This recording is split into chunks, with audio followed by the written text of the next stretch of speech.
a second.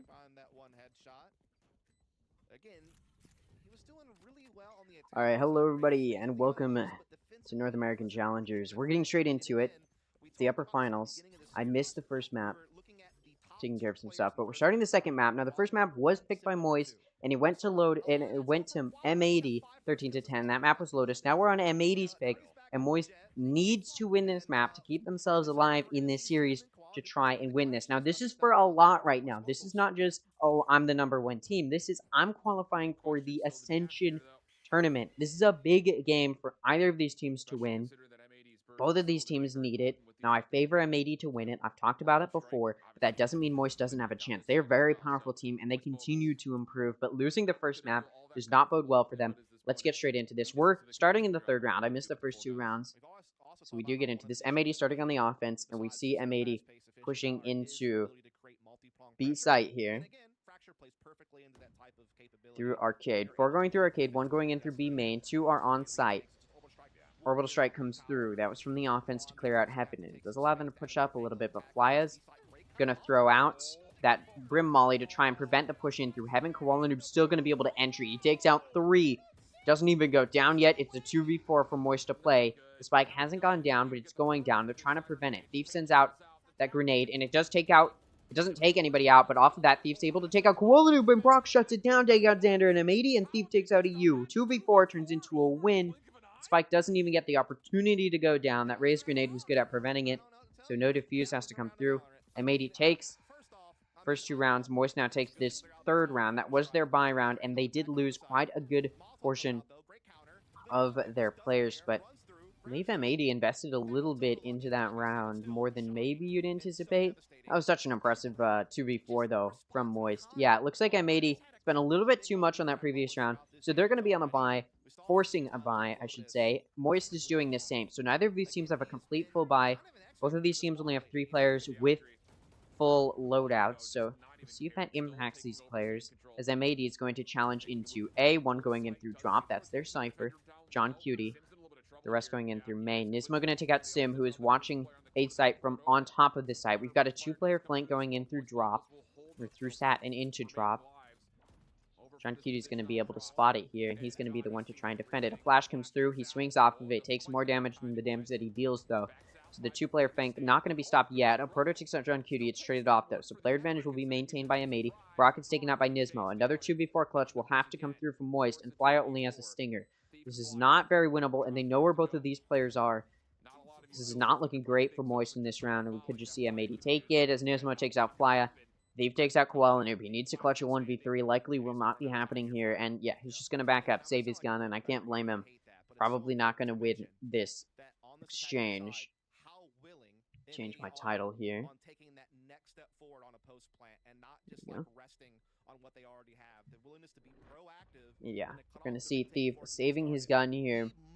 Still, though, the main thing to highlight, it was a good round from M80. Only 3 of their players were allowed to afford, or were able to afford full loadouts going into that round, and 3 players survived. So they're all able to get some guns up, and that does allow M80 to buy going into this round. Moist, though, they're in a pretty bad spot.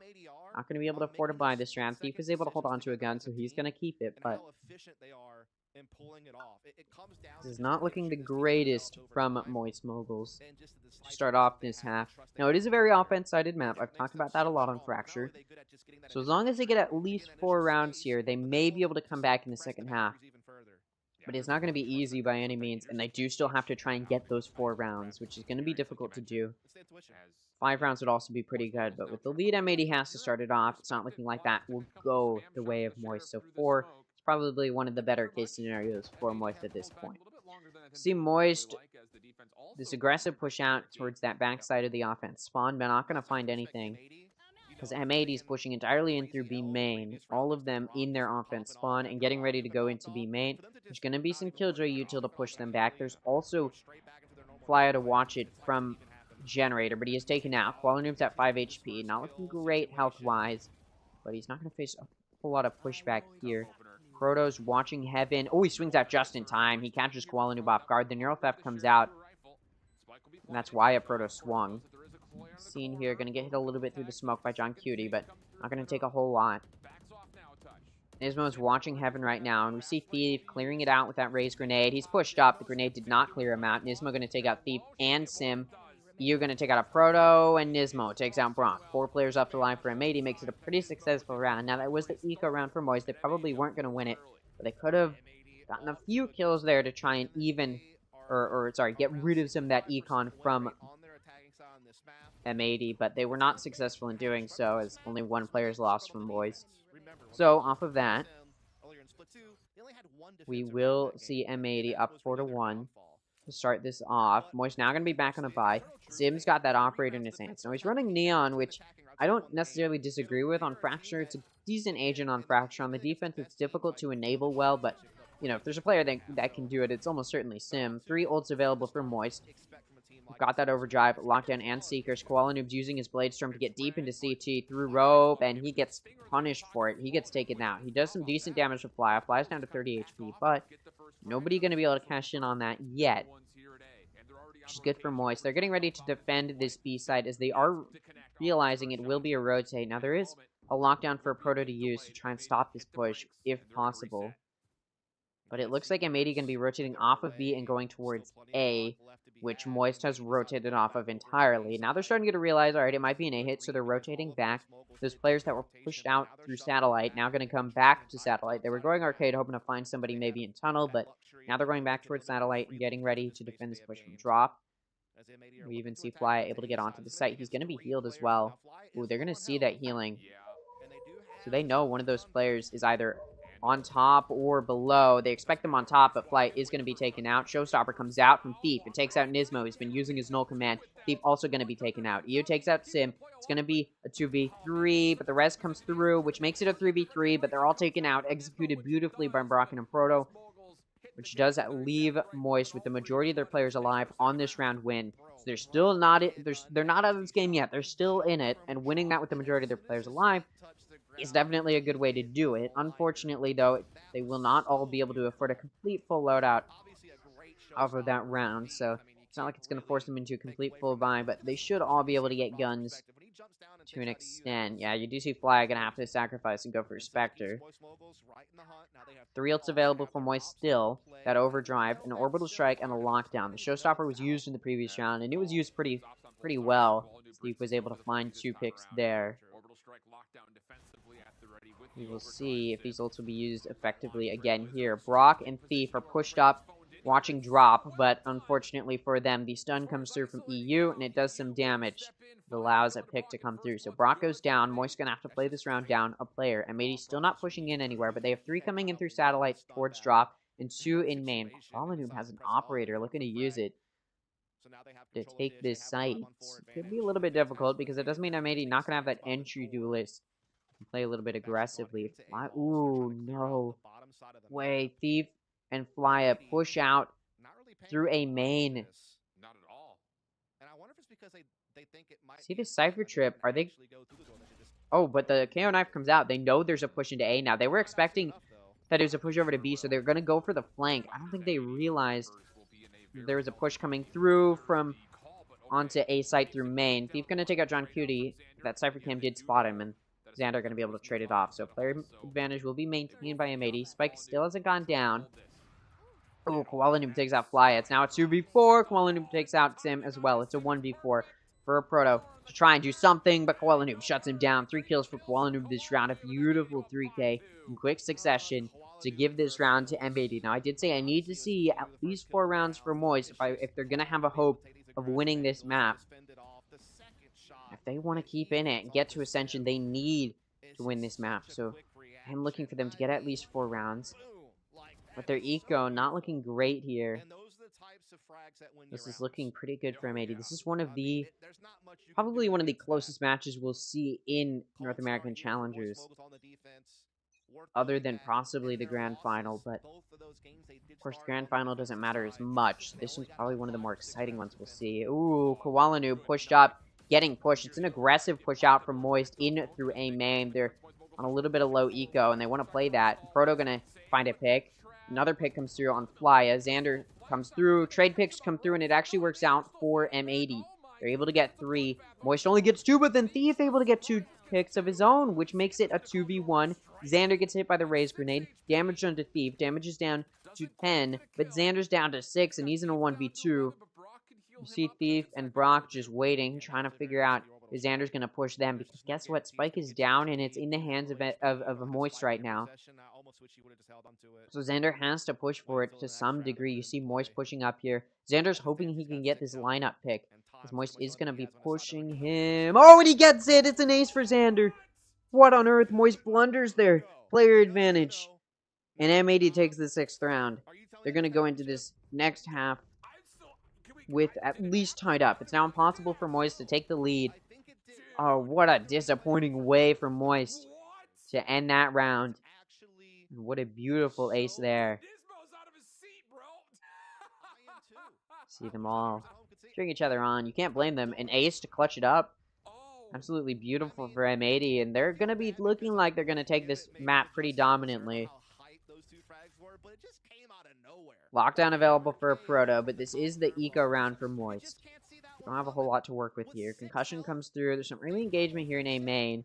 M80 playing back, expecting Moist to push into them, and it looks like Moist may want to. They had some success in the previous round doing so, but of course this is their eco. That previous round was a forced buy round. We look at M80 getting ready to push in towards B. Honestly, they've got Koala Noob lurking towards B main. They've got John Cutie looking into tunnel, make sure nobody's pushing him through there. So M80 is getting ready for a push into B, but they also have 3, along with the Spike, getting ready to challenge in A. Moist is waiting for. Brock turns away, leaves Sim alone. Sim gonna get flushed out. Xander gonna take him out. It's now gonna be a 4v5 in this round. Brock, Stinger gonna take out Nismo, and off of that, it looks like M80 wants to back out, but they do continue to contest, and John Cutie gonna take out Thief. The rest of the team joins M80, and now they're gonna start this push in towards A. Brock and a Proto gonna be locking down this side. A Proto takes out John Cutie, but it is immediately traded off, and Brock gets flushed down, run down, taken out by EU. It's now down to Flya with the Sheriff to try and 1v3. Now, Flya's Sheriff is not easy to dodge here. He's definitely a beast with it, but against a full buy, probably not going to be doing a whole lot here. Ooh, flushing out Koala Noob, but he does get taken out, and the concussion comes through as well. This round goes to M80. They will now officially have the lead going into the next half. Again, I said I need to see Moist get at least 4 rounds here for me to believe in a comeback when we switch sides, because this is an offense-sided map.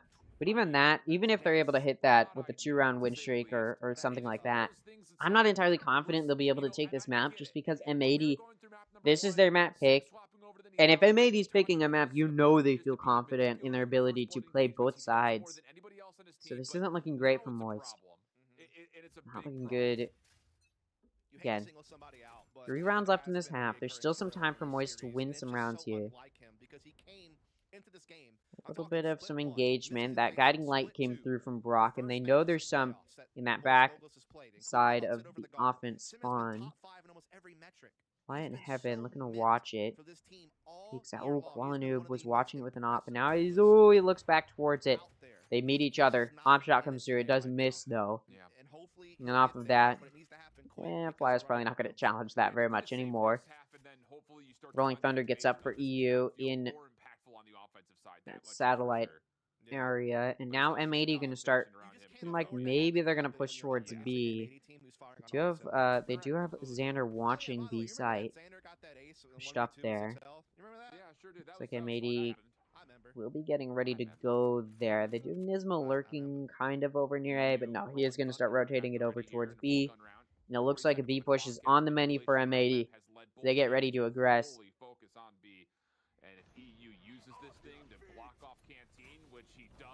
Concussions come through. Sim going to be able to take out Koala Noob. Now a player advantage for Moist in this round, but oh, the Molly going to take out Flya. Proto able to take out Nismo for a trade. John Cutie takes out a Proto. Sim takes out Xander. Traded off by EU. John Cutie takes out Thief. It's a 1v2 for Brock, and he wins it. He takes out EU and John Cutie. And Moist is still in this game. They take the win, and Operators picked up. But unfortunately for Moist, that was their buy round. They needed to win that with the majority of their players alive, and they only keep one of their players alive. So you look at a Proto not going to be able to afford a buy here. And it's because of how many players died for Moist in that round. Still a good round for Moist to keep them in this, and they're going to be able to force a buy here to try and get another round. We'll see if they can make something happen. Bladestorm available for Koalanoob. Still has that op, though, able to pick up another one. Seekers and a lockdown available for Moist. Trying to make something happen here. Moist can't keep relying on some of these clutches or individual plays because they may not be able to find it. Although, still 2 rounds left in this half, so Moist could still try and at least get to that 4th round. If not, I mean, if they can get a win streak going, they can get to that 5-7, but I don't know if they'll be able to. Moist is in just such a good position here. Or sorry, M80 is just in such a good position here with so much momentum, and it's a very offense-sided map. Sam with an operator going to get taken out by Koalanoob. Xander takes out Brock. Xander also going to take out Thief. It's 2v5 now for the remaining Moist players, and they're smoked off. Smoke's going to continue to come down. Proto peeking in through rope. Gets taken out by Koalanoob, and EU takes out Flya. So a flawless round for M80 to prevent any momentum built by Moist. And now Moist, I said I needed to see at least 4 rounds on this defense for them, but they're going to go into this round with low eco. They're forcing a buy. But you look at this. It's a half buy type of guns. They're not all going to be able to afford good guns. Flya with the best gun on the team. Lockdown available for a Proto. Showstopper available for Thief. This is not going to be easy for them. Orbital Strike available for Xander. Again, Moist, I said I wanted to see 4 rounds, but it's looking like it's not going to head that direction just with how many rounds M80 has. Their eco, the gun difference going to be very prevalent. Flya with the only Vandal or Phantom on the team for Moist. Going to try and make a hero play with it if he can. IGL for Moist Moguls.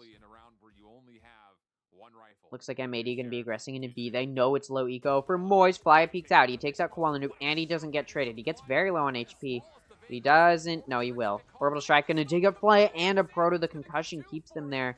Ooh, Brock able to get a trade pick, though. So this will remain a 3v3, but there's a flank coming through from Moist, and it's shut down by John Cutie. There's still Thief there. Showstopper comes out, and it finds a pick. That's the spike down. Thief there. It's now a 2v2. Thief peeks out. He takes out John Cutie. Can he get anything else? No, you're going to shut him down, but he's down to 30 HP. It's a 1v1 between Brock and EU. Brock's picked up a Vandal. He's coming to flank EU. I don't think EU is ready for that, but EU going to get ready to plant onto B very quickly here. Yeah, you can see he's aware of the possibility of a flank at this point.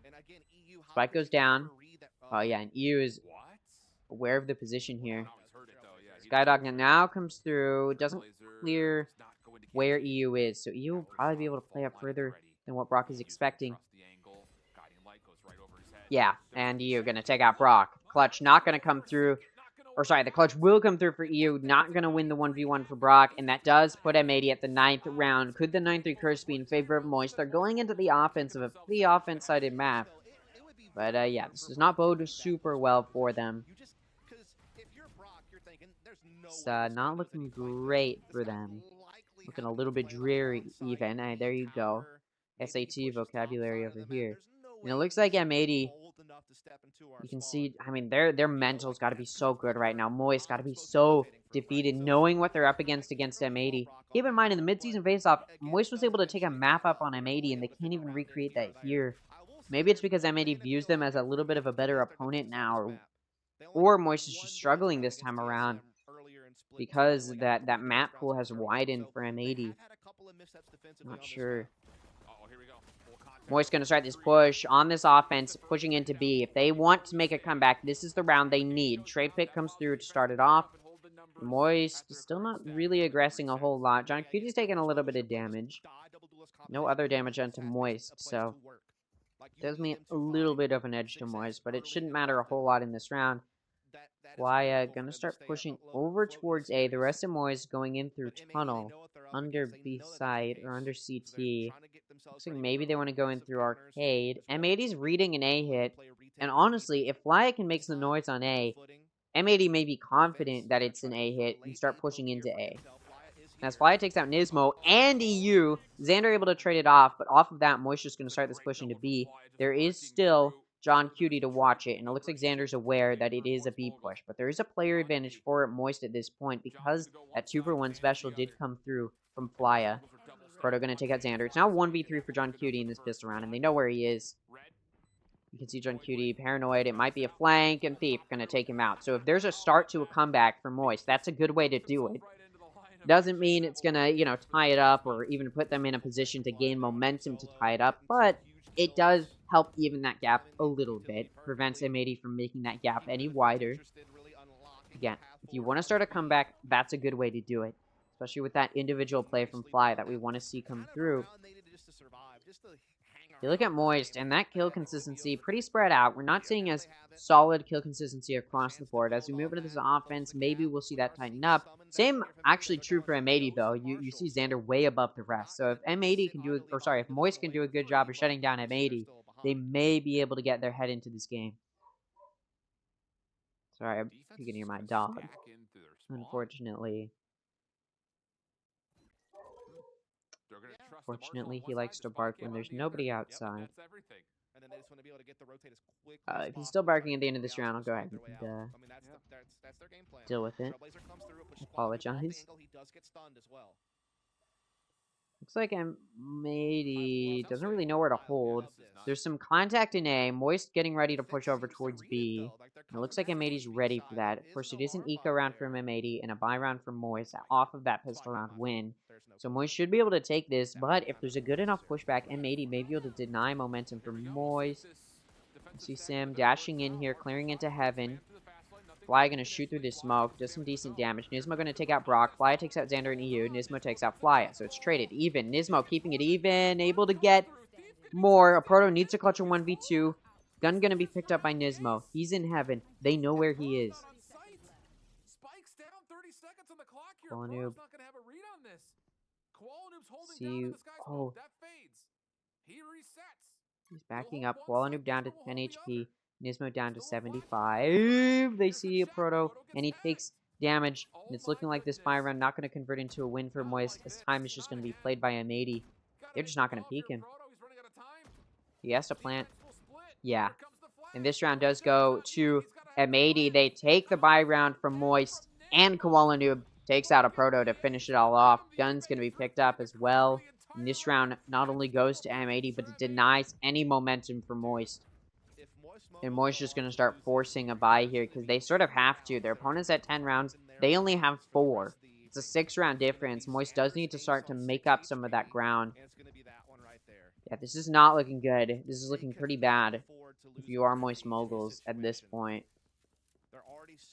So much pressure on you to win this.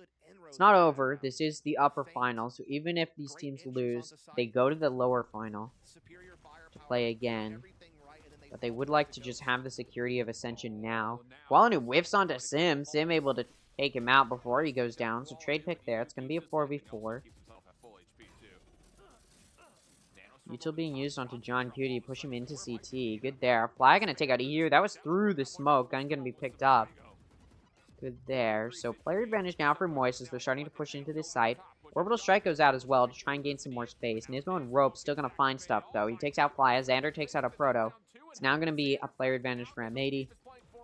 Orbital Strike was invested into this round. Neural Theft, though, used by M80. Remember, this is a forced buy round for Moist. They needed this round. And it's down to Brock to try and clutch a 1v3. He takes out Xander and Nismo. He needs to beat John Cutie, and he's at 5 HP. He's at 6 HP. Guiding Light. He knows where this player is. He has the spike as well.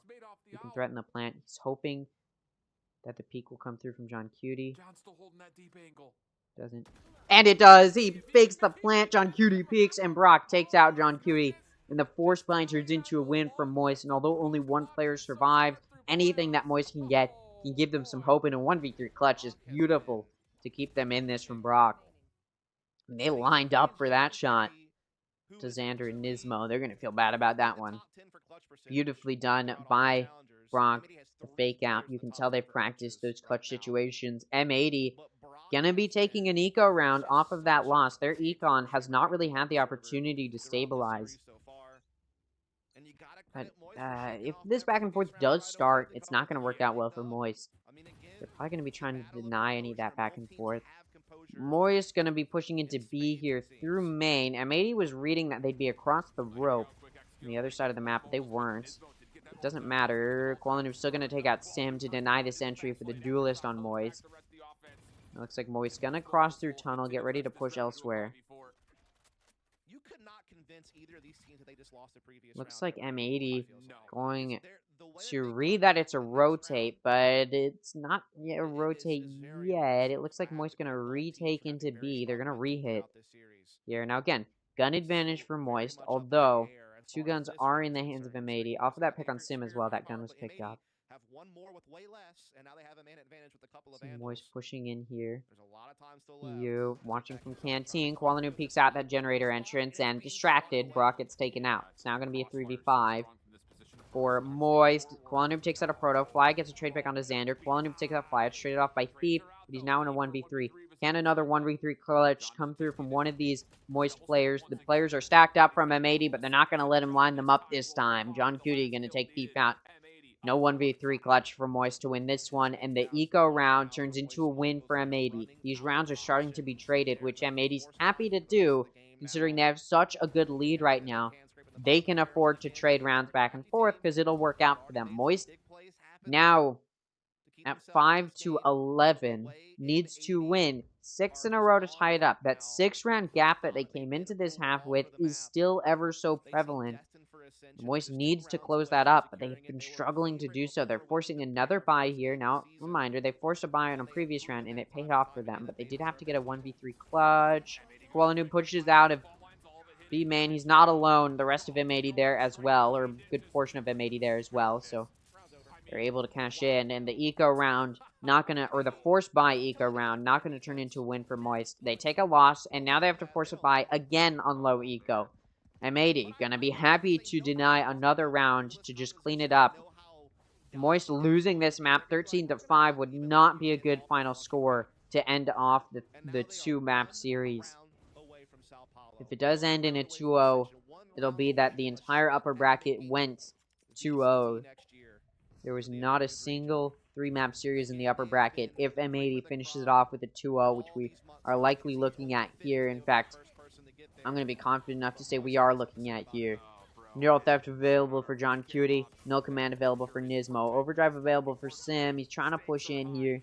Denied a little bit. Doesn't find anybody. John Cutie and CT looking to maybe peek out and find an opportune moment. The trap does detect Sim, but nothing gets found. What?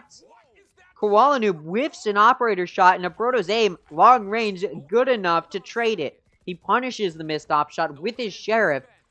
And it did give up player advantage to Moist, but no gun going to be picked up there. The kill was too far away from the spike. Xander going to take out Flya. Sim going to take out Xander for trades. Trades are coming through, but now it's a 2v3. It's now a 1v3 for Proto. All he has is the Sheriff, and these players know where he is. Flashes come through. Neural Theft comes out. And that's it. M80 does win with the 2-0 in favor of them. 2-0. First map went 13-10, very close, but M80 shuts it down for the second map, and M80, not only do they win the upper final, they qualify for VCT Ascension Americas. We will be seeing M80 in Ascension in Brazil. They're going to land. And Madlands has qualified. No, they didn't actually, I don't know. That was just a little bit of a messed up UI there, but I mean, an absolutely beautiful map for M80 to finish it off. Moist going to be hanging low. That was their first loss in quite a while. All right, I got to give them credit. They were on a hot streak. So is M80, so it does have to end somewhere. And unfortunately for Moist, after 7 maps in a row, including Split 2, or not maps, 7 series in a row, Moist loses their win streak in an upper final win from M80, and that does give M80 their opportunity to now go into Ascension. They're going to Ascension and the Grand Final, where they'll face up against the winner of the lower final. Now, if you're a fan of Moist, you can type Sanj, you can do all that good stuff, but it's not over, okay? There's no hope lost yet. They can still make it to Ascension, and there's a pretty clear path for them. How did they get there? Well, they're going to have to win the lower final. Now, who are they playing in the lower final, you may be wondering? We don't know yet. That's what we're about to find out. 2 best-of-3 series today, the first of which was the upper final. But it's not over. We still have the Guard versus Oxygen Esports. Now, this is a big series. Now, you can probably predict who's going to win. By the way, I want to point out my pick'ems for the upper bracket are entirely right. Okay, I needed to get that out there, okay? My upper bracket pick'ems were correct, even if my lower bracket messed up a little bit. But anyways, now we're going to be looking at the lower bracket as we move into this for this next series, which is going to be the Guard versus Oxygen Esports. Before we do that, I do want to talk about M80 versus Moist in this previous map and how it went and all that good stuff. Waiting for Fracture to be put in, but because I did miss Lotus, we'll talk about it. It went 13-10, very dominant first half. Unfortunately for Moist, M80 was able to come back on their offense because it is a very offense-sided map.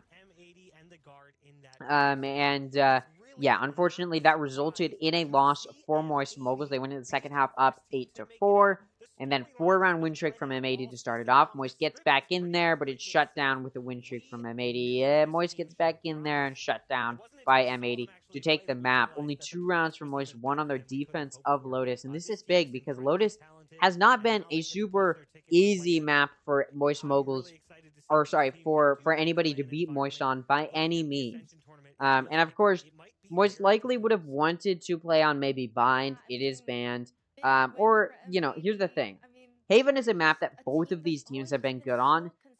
What I am surprised about is that Pearl isn't picked by Moist. They end up banning it. And I know that M80 just had a destroying match against Shopify, but Pearl's also been one of Moist's best maps. In fact, both of these teams sort of have the same best map as their opponent. So Lotus is picked here because M80 hasn't had a whole lot of success with it, but we know how offense-sided M80 is as a team.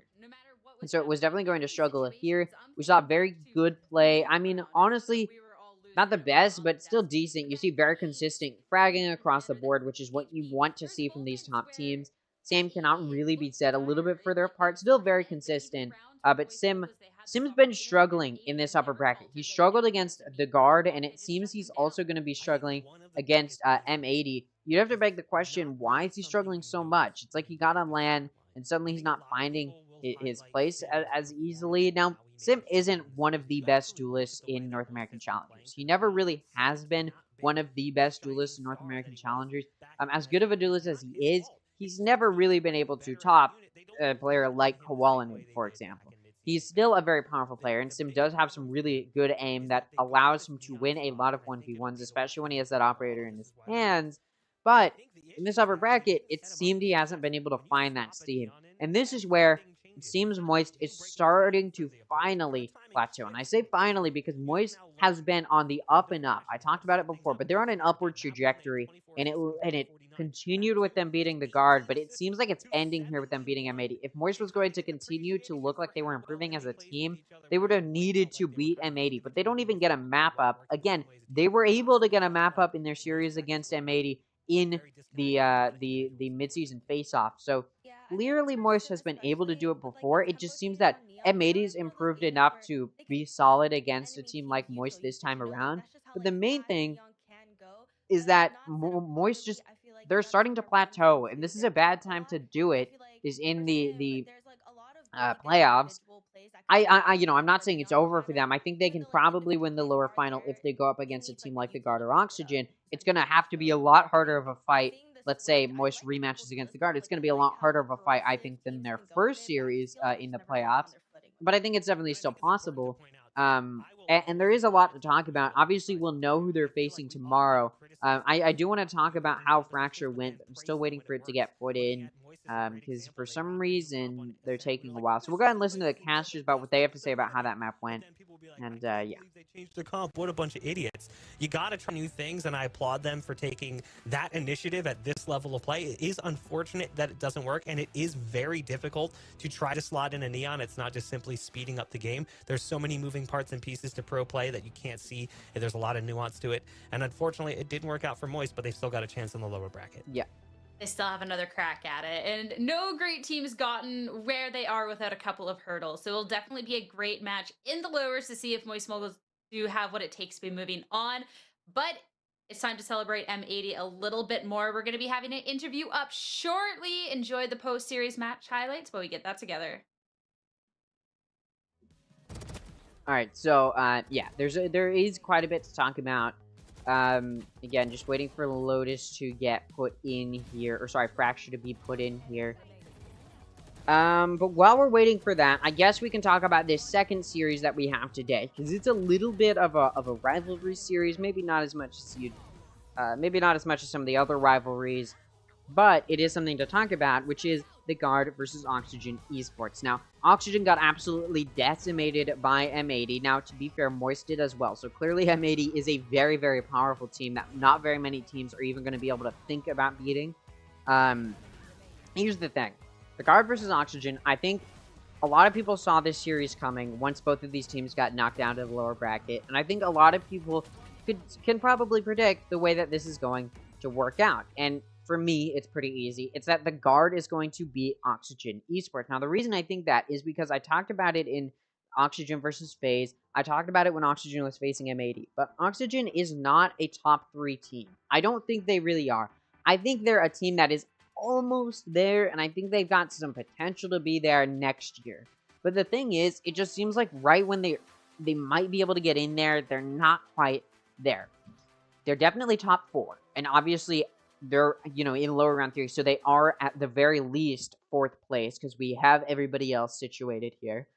But I don't think they're a team that is going to be top 3, and even if, by some miracle, they win this matchup against the Guard, they're going to go to the lower final, and I don't think they're going to make it to Ascension. This is a team that maybe could be there, but just with the way M80, Moist, and the Guard have been dominating challengers, especially coming into playoffs, Oxygen's not really a team that I think is going to be able to do a whole lot. I think if there's a series that means the most for them, where they can really prove that they're an underdog team that teams need to watch out for, it is this series against the Guard. If they're really going to have an underdog story that might lead them to Ascension in the playoffs, they need to beat the Guard here. And what do they need to do that? They need a lot to go in their favor. That's the main thing that can be said. All right, you need a lot to go in your favor if you're going to be beating the Guard. Let's take a look at the Guard up until this point. Okay, now this is a best of 3 game. The next 2 series, so tomorrow and then Saturday, those will both be best of 5s. But for today, I'll call it the lower semifinals. This is a pretty big series. Has Fracture been put in yet? No. This is a pretty big series that is pretty much, again, this is like the last best of 3. It's the underdog story for Oxygen. Can they take down one of the top 3 teams and put themselves in the top 3 position? I don't think it's necessarily going to happen, but it's doable, and I'll explain why I think that. Because if you look at Oxygen's match history, starting, obviously, they made it through the open qualifiers. They had a little bit of a rocky start in the first split. Then they come into mid-season face-off. They don't do super well. They lose to G2 Esports after they'd already beaten G2. Then they come to Split 2. They beat most of the teams you'd expect them to be able to beat, maybe with the exclusion of Turtle Troop. And you do see their only losses so far, their big losses, have been to teams that are in the top 3 at the time or currently, right? Like Breakthrough currently is a top 3 team. G2 Esports at the time was a top 3 team. They're able to beat G2. Then they lose to the Guard. Then they lose to G2, who again at the time is top 3. The Guard is currently top 3. Then they come into Split 2. They lose to Turtle Troop. That's the exception. That is the only team that they've lost to that was not a top 3 team, or that is not currently a top 3 team. Then you go to M80, they lose to M80. So their most recent losses have been to M80, which is a top 3 team. So Oxygen is looking for these matches against not M80, because M80 is the number 1 seed coming into playoffs. A lot of people do consider them to be the number 1 team in North American Challengers, and especially after beating Moist, you could probably view them that way. And this is a team that may even qualify for Americas, right? Like, this is one of the teams that NA will be rooting for going into Americas to try and get their, an NA team into Americas, because they just look like that type of team that can compete with the best of the best, right? So, that's something to think about, is like, the only losses Oxygen has had is to this team of M80. But here's the thing. Especially in this most recent matchup against M80, it was a destroying, a devastating loss for them. They got absolutely rolled by M80. So Oxygen isn't necessarily looking like a team that can reach top 3, they've probably been waiting for the opportunity to not be up against M80, to be up against one of these, second or third team, right? Not the best team, And but with second or that, third we place have our teams. That's sort first of what they've team been looking moving for. on I'll to the talk next more stage of about the it, but for now, competition, let's go moving ahead and get on to into the Ascension player for a interview chance to with make it to M80. America. So congratulations to M80. And we're going to be talking to Happy a little bit more about this. A fantastic win coming out. And I feel like throughout the split, through everything, M80's worked so hard. So how are you feeling now knowing that you've secured this spot? I think there is a burst of emotion within the team at the moment. Everyone is incredibly hyped up. I think we deserved like the amount of work that we put in and seeing the benefits of it. Like it's a legendary feeling. No matter the game, no matter the tournament, and we worked so hard and finally paid off. And now we can say, okay, we got this now.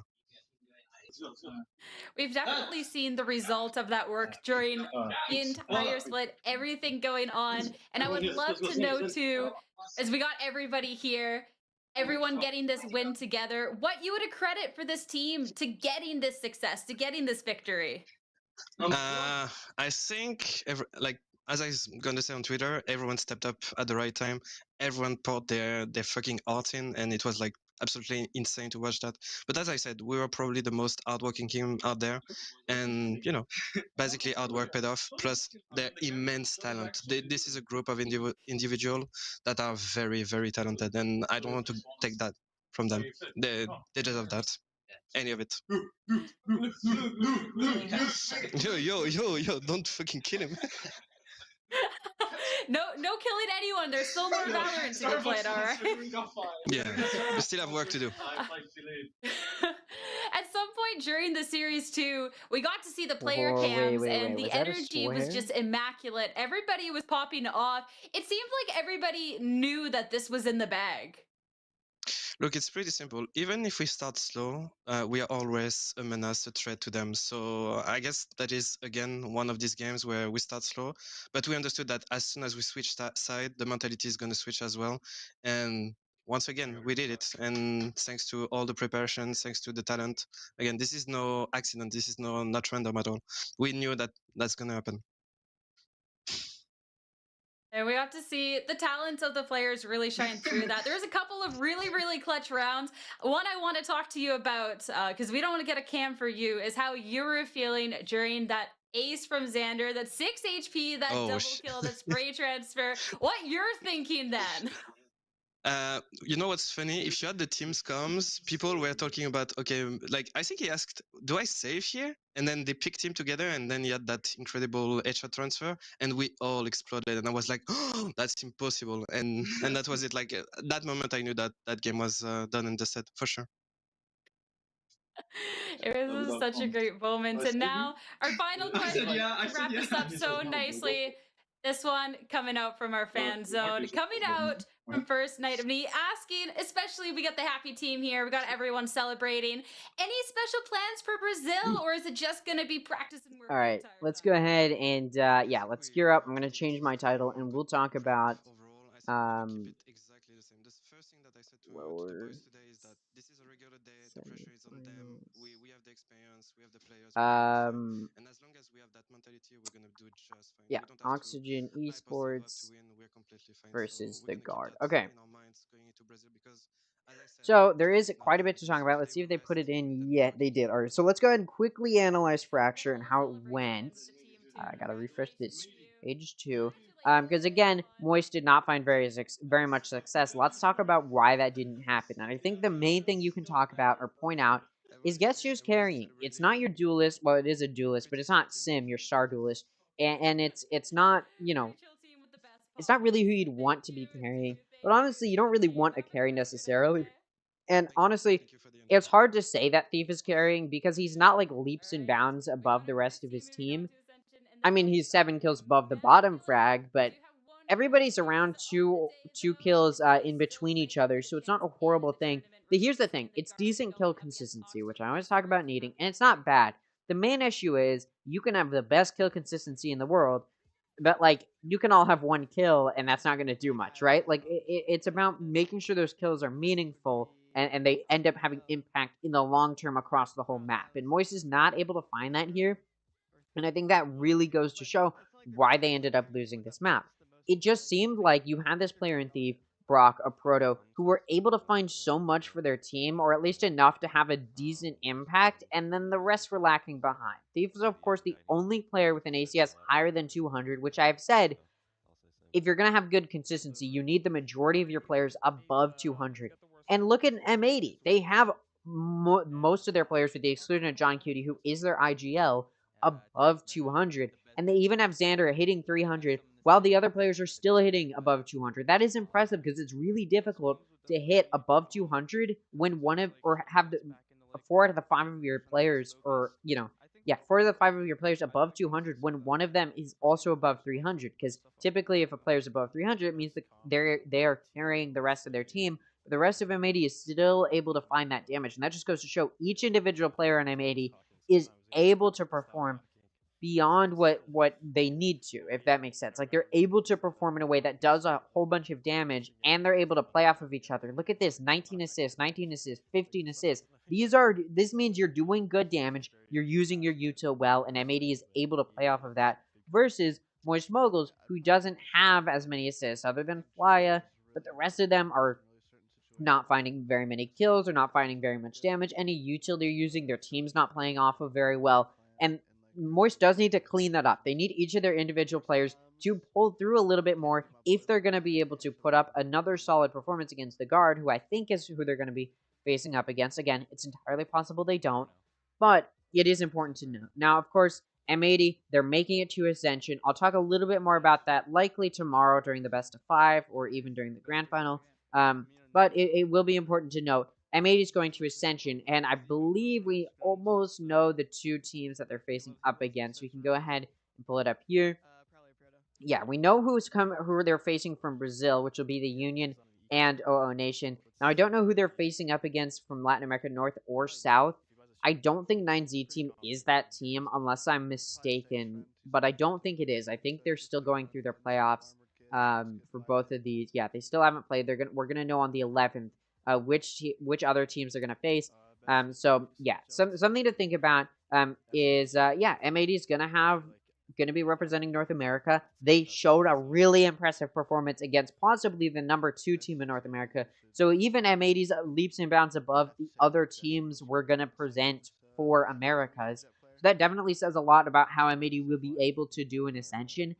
And I think M80 is a team that will probably be making it another North American team in Americas. I think that's where I think this is headed.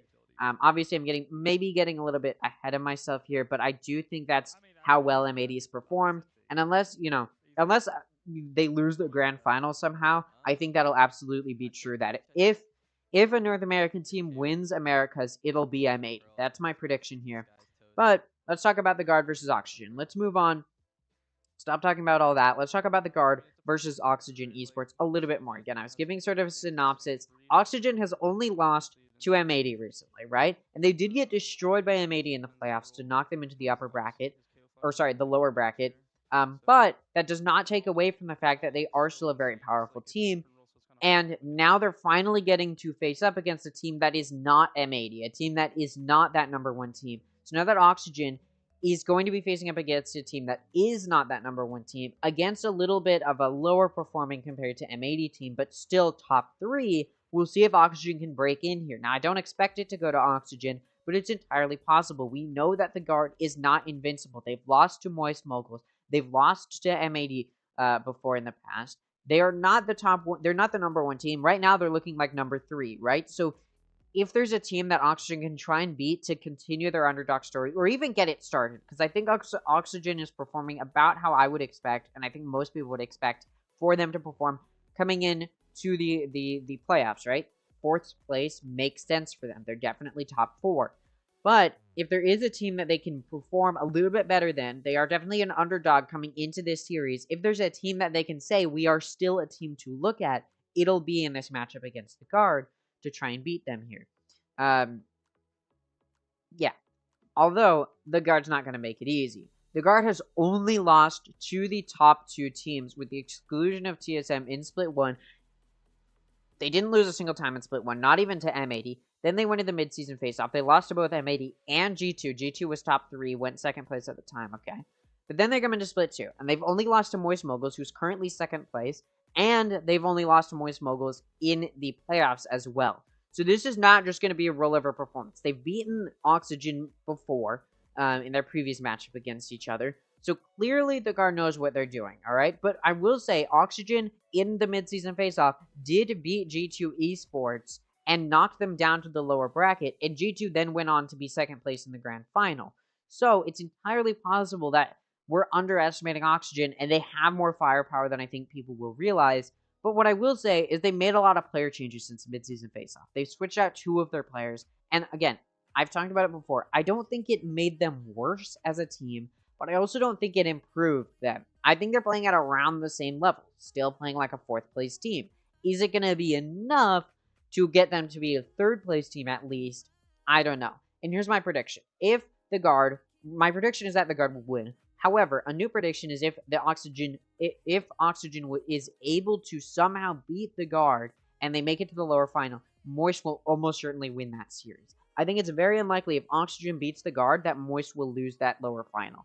Because it's just like Oxygen does not have that wide of a map pool compared to some of these other teams. Versus if the Guard beats Oxygen, it'll be a much closer lower final. And we've seen the Guard choke these performances towards the end of these brackets. In the mid-season face-off, the Guard was in the lower final, and they choked it to G2. So it's entirely possible that Oxygen, who, mind you, nearly beat G2 in the mid-season face-off, and then G2 was able to beat the Guard, it's entirely possible Oxygen beats the Guard here. It's not completely out of the picture, and I think it's a series we may see. Let's talk about the recent performances in playoffs, though, because, of course, if there's matches you want to look at, it is the playoffs performances. I'm not entirely sure why my computer's being a little bit stuttery right now, so I do apologize about that. But let's go ahead and take a look at Oxygen here. Yeah, here we go. And it looks like my computer's going to explode for some reason. But yeah, we can go ahead and look at this here. Oxygen, you can see, typically performs very highly. Against FaZe, for example, very high performance. Against M80, it wasn't great, but it also wasn't horrible. Obviously, we can look at these and be like, yeah, they got destroyed on Pearl, and that's what I was talking about. They did get destroyed. But so did Moist. So even the probably 2nd place team is losing badly to M80, right? So, you know, you can sort of give them leeway. And then they also beat G2 to start it off in a pretty, not super dominant fashion, but in a fashion you'd expect considering who they were up against.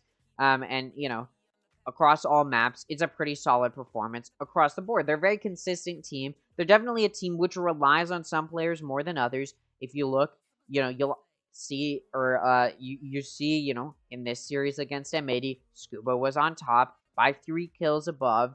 And then Redux is 4 kills above the next highest, so similar story there. And then against FaZe Clan, the most recent series, it's a little bit more consistent, but you do see these big kill gaps starting to form. So if Oxygen is able to close those up, even if they aren't able to, maybe they can rely on some of these carries and still be able to beat the Guard. But it is entirely possible that if they do lose, it will be because of that sort of inconsistency that we've seen pop up from them. Yeah, if Oxygen isn't able to beat the Guard, it could be because the whole team is not playing solid enough with that individual performance to beat out the Guard. But we do see here the Guard versus FaZe. They did it 2-0. This is not the... Wait. Hold on, wait a minute. Yeah, it's not their most recent. Their most recent was against G2.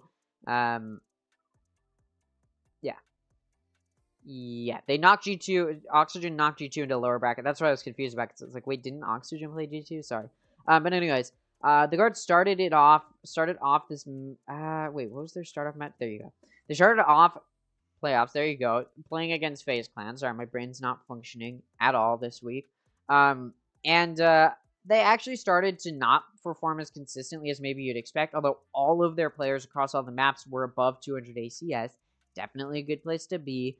Yeah, you do see, even though they've got Tex carrying and Trent as well, Trent's not even carrying, actually. It's sort of this bottom core 4, and then Tex is a little bit further above, and this is across all maps, so of course that's going to appear. Against Moist, you can see how consistent, you can see how consistent the Guard was, but Moist had some of those individual plays, and still you saw Flyer struggling a little bit, Sim struggling a little bit. You had these top 3 that were way above these bottom 2, but those top 3 were enough to pull a win through for Moist. So the guard had really consistent play across the board, but that consistent play was not high enough. That individual play, although consistent, was not high enough to be able to beat, out Moist Moguls, right? And then they come into the lower bracket. They beat G2 2-0. Although these maps are maybe closer than I think most people were anticipating, it is still across both maps. It is still, you look at the guard, again, the same story. A little bit of more consistent performance from these, 36, 35, 34. That's that top 3. A little bit of a drop down here and then here. But, like, again, this sort of core top 3 here. Although against Moist, it was a little bit of a core top 4. Again, you still see this core, like, you've got really solid kill consistency, and it's players on top. It's not 3 players in the middle that have solid kill consistency, and then there's 1 player above carrying them, and then 1 player below sandbagging. It is 3 on top of 2, or 4 on top of 1, right? Like, it's really solid play from the guard across a good portion of their players, and those players are going to be on top. And that's what can sort of pull the guard through, is you do have these individual players that are really solid, combined with the strategical play that the guard brings in, and it allows them to be in this top 3 position. It's just that their individual players aren't enough to counteract the fact that M80 has really strong individual plays, that Moist has some really strong individual plays. Despite the consistency for the guard, it's not enough to put them above Moist and M80 in their past series. That doesn't mean all the time it's going to be like that. There's probably situations in which the guard beats Moist. Obviously, in playoffs, you only get to do 1 series against the majority of the people that you're going to face, right? So anyways, the guard is playing for a rematch here in this series. They're playing to be able to face up against Moist Moguls again. If the guard wins this, they get a rematch, and it's not just another best of 3 rematch, it's a best of 5.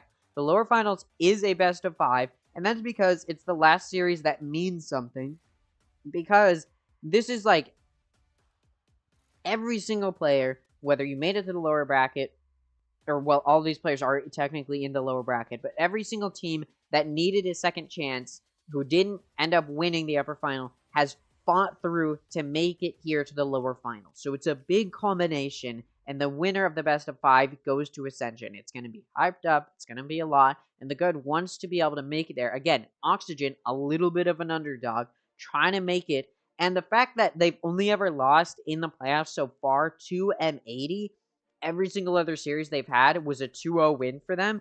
So the only team they've lost against is the team that has beaten or beaten enough of the teams to make it to the grand final, right? M80's already in Ascension. They won the entirety of the upper bracket. So clearly they're a powerful team. So Oxygen shouldn't feel too bad about losing to them. Now they just have to go up against the guard, which is, not the number 1 team, not even number 2, because they lost to Moist, who's the number 2 team right now. So for Oxygen, this should be an easier opponent than M80, and they may be able to do something here to solidify their position as an underdog, and then go against Moist Moguls, who is another kind of an underdog team, who's made a very big improvement, and it'll be between these 2 teams to see which of these teams is going to be the underdog story that then goes to Ascension, right? But that's what Oxygen's story could look like. The guard, of course, trying to shut that down and say, we are the number 2 team, we had a very big, surprising loss on accident to Moist, and now we're going to rematch against them in the lower final to get to Ascension. Like, that's the story the guard is on. If you look at the guard's Twitter, that's pretty much what you're going to see time and time again, is, they're talking about how they need this this sort of story. Don't let off the gas. Lower bracket run continues today. This is their match earlier, but you can see they're talking about this road to Ascension. The road to Ascension isn't going to be easy, more than ever be the ones. They're talking about how they have this story going through. They need to make this road. They need to continue. They're definitely very disappointed that they ended up in this lower bracket, and so they're not going to just let themselves end up, getting eliminated. They don't want that. They want to say, we are the number 2 team. We had a surprising loss to Moist, but we're just going to continue through. I believe after their loss to Moist, yeah, you can see the Moist boys were a bit too slippery today. Just a bump in the road. Show goes on next week. They're trying to get this story to come through. They're trying to push through. I respect that. And, we'll see if that story is going to be enough But I'm out of stuff to talk about. I'm out of stuff to stall with.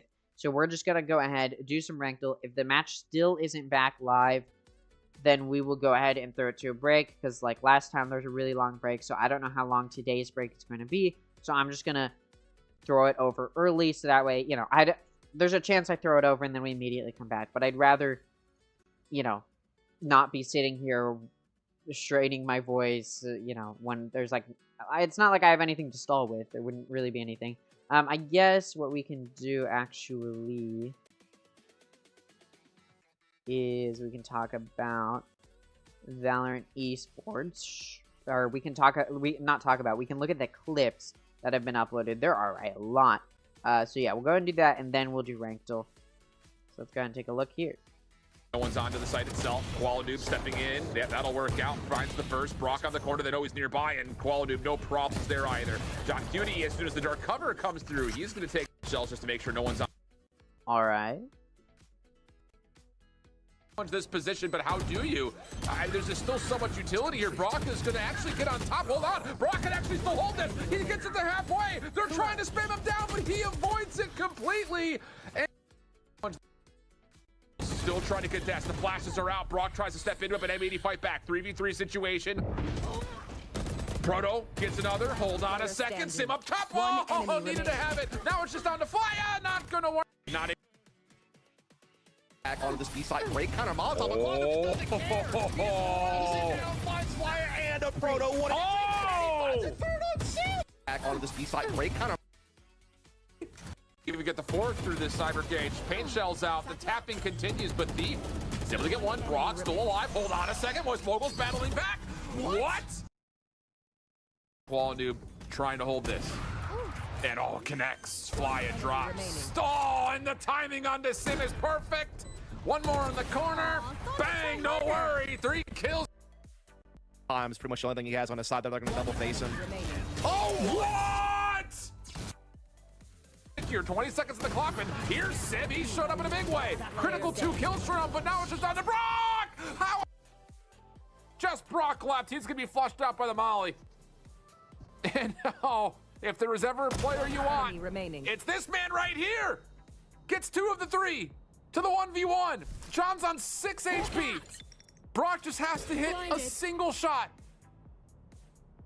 And contact's made off the owl. John's still holding that deep angle. Waiting to see if he can maybe catch him. All right. Yeah, let's go ahead and do Ranked again. If there's nothing else, or if they haven't come back yet, then we'll go ahead and throw it over to a break for this next series. There's been a little bit of some more delays because of, like yesterday, there was a big delay because of the smoke in New York, although I doubt that same delay will be happening here. Unless it's like production is dealing with it and it's not, so I don't think it would do that. Anyways, let's go ahead and look at this. No comms, could be a 5-stack though.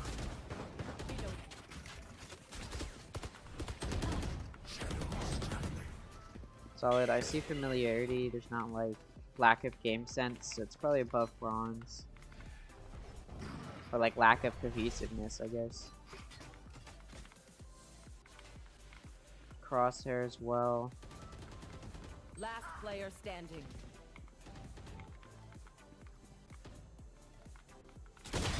Although, wait, I can hear their keyboard, so they do have a microphone, so nobody's comming. Nobody is using comms at all.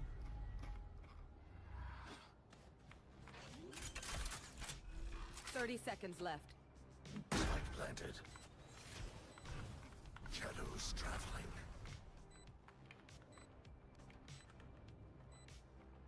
Or at least they aren't, so I'll say it's like diamond or below. Aim's not great. Cover going out.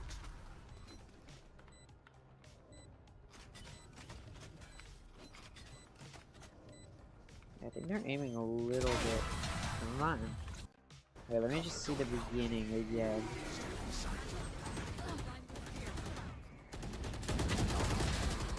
Yeah, I'm gonna say gold. Plat, okay. Alright, fair, fair. I'll take that. I'll take gold. Gold and plat are the same rank. So. You know.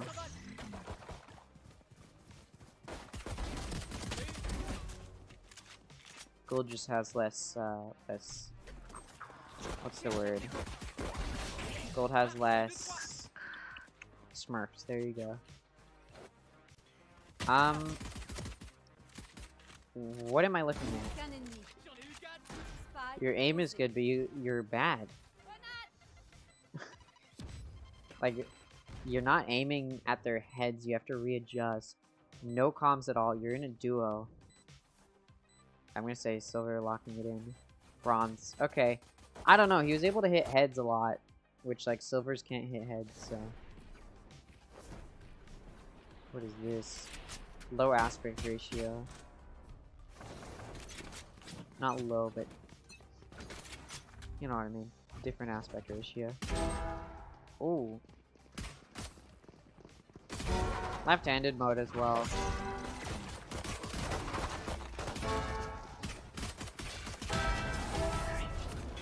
Counter strafing. Honestly, that could be Immortal or Radiant. I'll just say Immortal. Because it's less like... That's Ascendant. Alright, you're on your way. Alright, I was 1 off the entire time. Hey, but that's better than I've been doing. I usually get 2, so... Anyways. Oh, it looks like I stalled... Oh, man, that's good timing. I stalled for just long enough.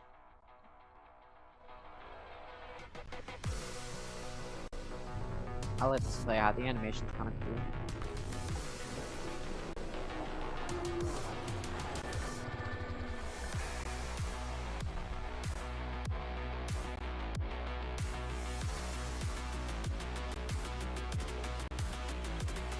For a little bit more of a retake, and that's exactly what they're doing. Boys, he already executes with the name. Superman waterfalls in for 2 pennies. Is here to hold it all down. He's gonna be the first. Oh, he gets one. He gets second. Mummy's still alive. Lotus is a nice round box jump. Ready dealing with that. Way back into this round. Tap on the spike. Way.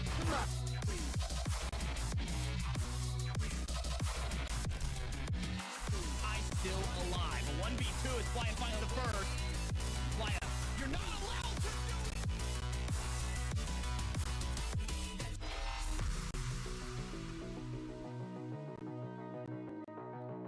You know, I haven't seen any pictures of the real trophy. Is there even a trophy? Do they even get anything? Is this all fake? Is everything... Is my life... I'm just kidding. Alright. Hello everyone and welcome back to Knights Arena Valorant Challenges North America Playoffs. We have sent 1 team off to Ascension, which is so exciting. Congratulations yet again to M80. But now have to be shifting over to a little bit of a different tone as we still have this lower bracket ahead of us and we do have an elimination match on the line. The Guard going up against Oxygen Esports. These 2 teams now fighting for a chance to still be in this. I think that maybe people wouldn't have picked the Guard to be the team down in the lower bracket, but to be one of the 4 remaining teams fighting for Ascension makes perfect sense. This is a matchup between 2 teams who are in different parts of their career. The Guard is a favorite coming in to the very first game of the split, obviously experience going back to VCT, whereas Oxygen's a team that maybe at the start of the season was seen as the Misfits, like the Rugrats, the team that was sort of assembled in an effort to find their way here. And it's not with big names. And that's what's been so incredible about the rise of Oxygen is watching them find success, come in as the number 4 team out of the regular seasons, out of splits 1 and 2, the success they had at the midseason face-off as well. Yeah. And basically the only real big name, quote unquote, on the team is Mitch. For everyone else, it's basically like a bunch of younger players that maybe have a little bit less experience, and Oxygen's look incredible throughout their run here to this point. I think it's really impressive to see how far Oxygen has come, especially with their up and coming young players. Like, I feel like developing those young players and being able to put them in a spot to shine is really, really important. And being in challengers where like the stakes are kind of higher and them not falling to pressure, them actually rising to the occasion is really, really fun to see. It's not just like they're doing okay either.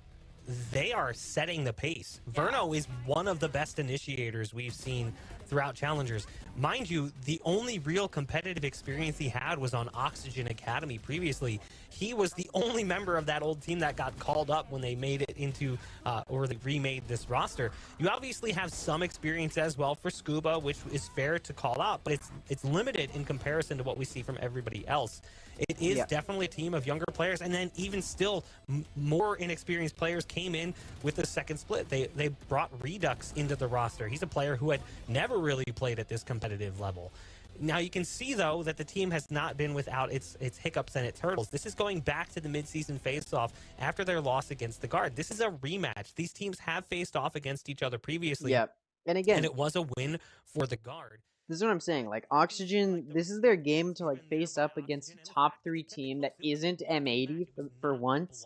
And so they're trying to face up against the Guard, which is probably the 3rd place team right now. And they want to say, all right, hey, listen, this is our rematch. We're trying to prove we are not just a top 4 mid to high level team. We are a team that is contesting for Ascension, just like the Guard, just like Moist Moguls. That's where Oxygen wants to be. They've been struggling to find that because they haven't been up against an opponent like the Guard or Moist Moguls that's not M80 that they can try and beat. But as we just saw when M80 destroyed Moist Moguls on that second map, M80 is just a powerful team that can beat any of the teams in Challengers, right? So coming into this series, Oxygen finally gets to compete against a team that is not M80 and gets to try and put up a decent fight. And I'll remind you, the first map that Oxygen played against M80 was not a dominant map. So this is not like a series where where Oxygen is like completely out of their wheelhouse. Like, this is a matchup that isn't like, oh, the Guard should destroy Oxygen. This is a matchup that could actually go to Oxygen, which I think does surprise a few people, because I don't think they've really been looking at Oxygen as a top 3 team, and that's because they haven't really played to that expectation. But just coming into playoffs with their performance, they are looking like a team that could possibly beat the Guard if the Guard does not put up a solid performance like we may expect from them. If the Guard just barely slips up, Oxygen may be able to punish that. They're a team that may be in a position to do so, and may even be a top 3 team if they can beat out the Guard and get there. The introduction of Redux, the kind of role swapping that went around before Rustin finally came in, and they locked in on what they wanted to do. Scuba has really found his own. Here in the playoffs, you can see just the performance increase from midseason face-off to playoffs, how his numbers have bumped up, and those numbers weren't bad at the midseason face-off either. He actually played quite well there, but by comparison, he is crushing it. Every number is up. He is statistically in the top when you're looking at players facilitating his role as a controller. He's definitely been someone I would look at coming into this series against the Guard. And definitely someone who needs to be stepping up against the Guard, because as we shift the conversation over to them, I mean, it is the Guard. I feel like at this point in the competition, it's not really a team that needs too much introduction. Everyone knows what they're capable of before Challengers and what they've been capable of during Challengers. And the fact that they're in the lower bracket, we have such strong teams here in the playoffs. Somebody had to be down here in the lower bracket fighting for their spot, but still, sorry, this Guard team cannot be disrespected. For sure, the Guard has always kind of like shown that like teamwork for them really works well. Like their retakes are always on point, their post plants are always on point. Like they're a team that's so strong in playing together and making those like mid-round adjustments. So I feel like they're a really good opponent. And like you said before, there's so many like good teams out there that somebody had to be in the lower bracket and it just happened to be the Guard. I mean, you can see that reflected in just the results they've had in the more recent history and just overall in general. I was looking back at the numbers, and since the first start of Split, that first game, they have a almost 70% win rate across all maps, which is pretty impressive, all things considered. They don't necessarily have a quote-unquote bad map. They just have maps that are not necessarily amazing. And we talked about the fact, too, that these two teams have faced off, and that it was a pretty decently close series, and that's something that the Guard also reflects on as well, with Valen making this tweet, talking about the series being quite tough, but also mentions that the score wasn't necessarily as clean as maybe the Guard would have liked. So if that's kind of how there's the reflection looking back at the series, I mean, that's definitely something to be keeping in mind going on into today's match, sorry. But I feel like, too, with the Guard, they always give the proper respect to their opponents. Yeah, that's what I love about the Guard is like, even though they are a team that's consistently shown themselves to be on top, they're very like humble. Like they know that like nobody out there is to be underestimated. They know that like, you know, even though they're good, you know, the enemy team could possibly upset them. So they're just gonna come in and play their own game and really show up. And let's talk a little bit more just what they've been able to be showing off and showing up for here going on in Split 2 and playoff spot. Because I mean, it hasn't been necessarily the perfect run, but it has been a pretty strong one. Yeah, this is actually going back to the beginning of Split 2. The record is 6-2, but more impressively is their map win-loss 15-4. You can really appreciate just how dominant this team has been. A 60% attack side win rate is kind of dirty across that many maps.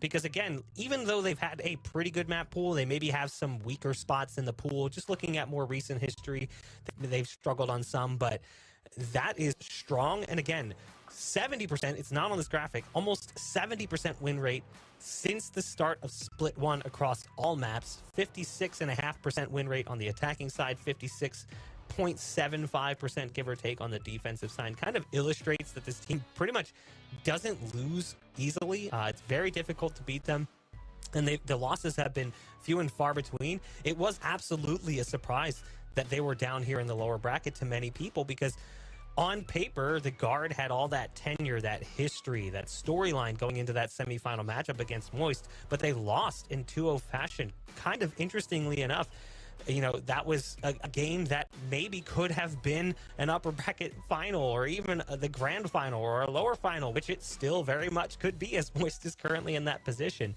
So, you know, if you even just negate that, imagine how much more dominant these statistics would be. And I feel like these are really the two players you need to look out for. And, you know, a big part of that is just how well they play together. In the lower bracket, sort of the Guard has, or sorry, Valiant has been, he's the IGL, but he's been fragging top frag very highly for his team a lot in this series, or in these series, which is just very strange to think about considering he is the IGL. It's like all of a sudden, and this isn't like super characteristic of him. It's not like he was top fragging before playoffs as the IGL. It's just all of a sudden in playoffs, he's been stepping up. And it is interesting to see. It is interesting to see him evolve as a player coming into this. Controller players being able to like dominate on top is like really refreshing. It really shows that like they are not only doing their job, but their teammates are also doing their job enough for them to really focus on their own gameplay, especially like IGLs, especially too, like I said before. And like your whole team is just like working as a well-oiled like machine. Like you don't really have to like focus on them so much that you're able to focus on your own gameplay and really shine through. With the series too, the rematches I feel like are always interesting, since you have that little bit of history, and with the map picks and bans to really be able to kind of see how teams are more so thinking on that line block. And this is one that it's not surprising that Oxygen. All right, I do have some thoughts about this. So Haven's picked by Oxygen, the Guard picks Lotus, Split is let through. I like this pick from Oxygen. Haven is one of their best maps, and it's not like it's going to be easy for them. The Guard is also pretty solid on Haven, but they're pretty solid on a lot of maps. They've got a really solid map pool. But I do think Oxygen may have an edge on Haven. We may see a 3-map series here. In fact, I expect a 3-map series. The Guard picks Lotus.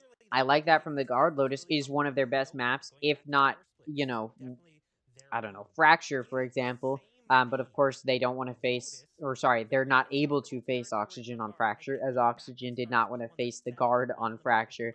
Maybe even Haven's a good, solid map for the Guard as well. Maybe one of their top few map picks. So, you know, they may even have wanted to face Oxygen on Haven themselves, but Oxygen picks it so they don't have to.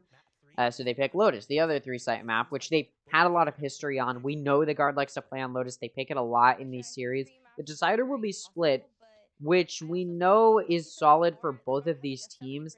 I'd honestly give a hand a little bit to the Guard on Split. We've seen them perform very dominantly on Split in the past. Oxygen definitely struggles a little bit on Split, but we've seen them against G2 have some solid performances.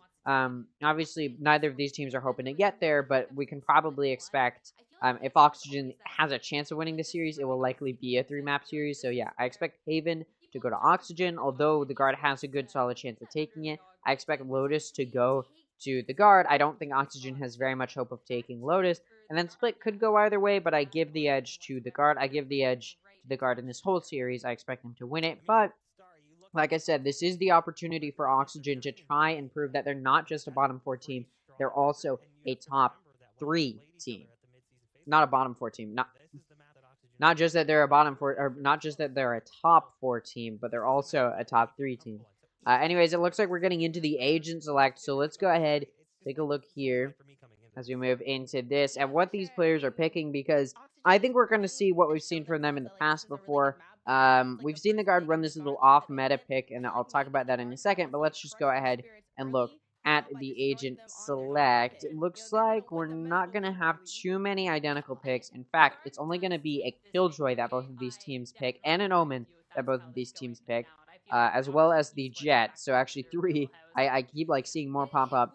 Net going to, or sorry, yeah. So the differences are going to be, and this is a key difference. The guard is running double controller. We've seen this from them on Haven before, and it's worked out for them. The guard often plays double controller. They just like having a double controller setup, and they like that here on Haven, where there are more sites. Typically, though, you'll see a double initiator setup where you have a recon and then a flash initiator, typically Sova, and then breach, which is what we see from Oxygen.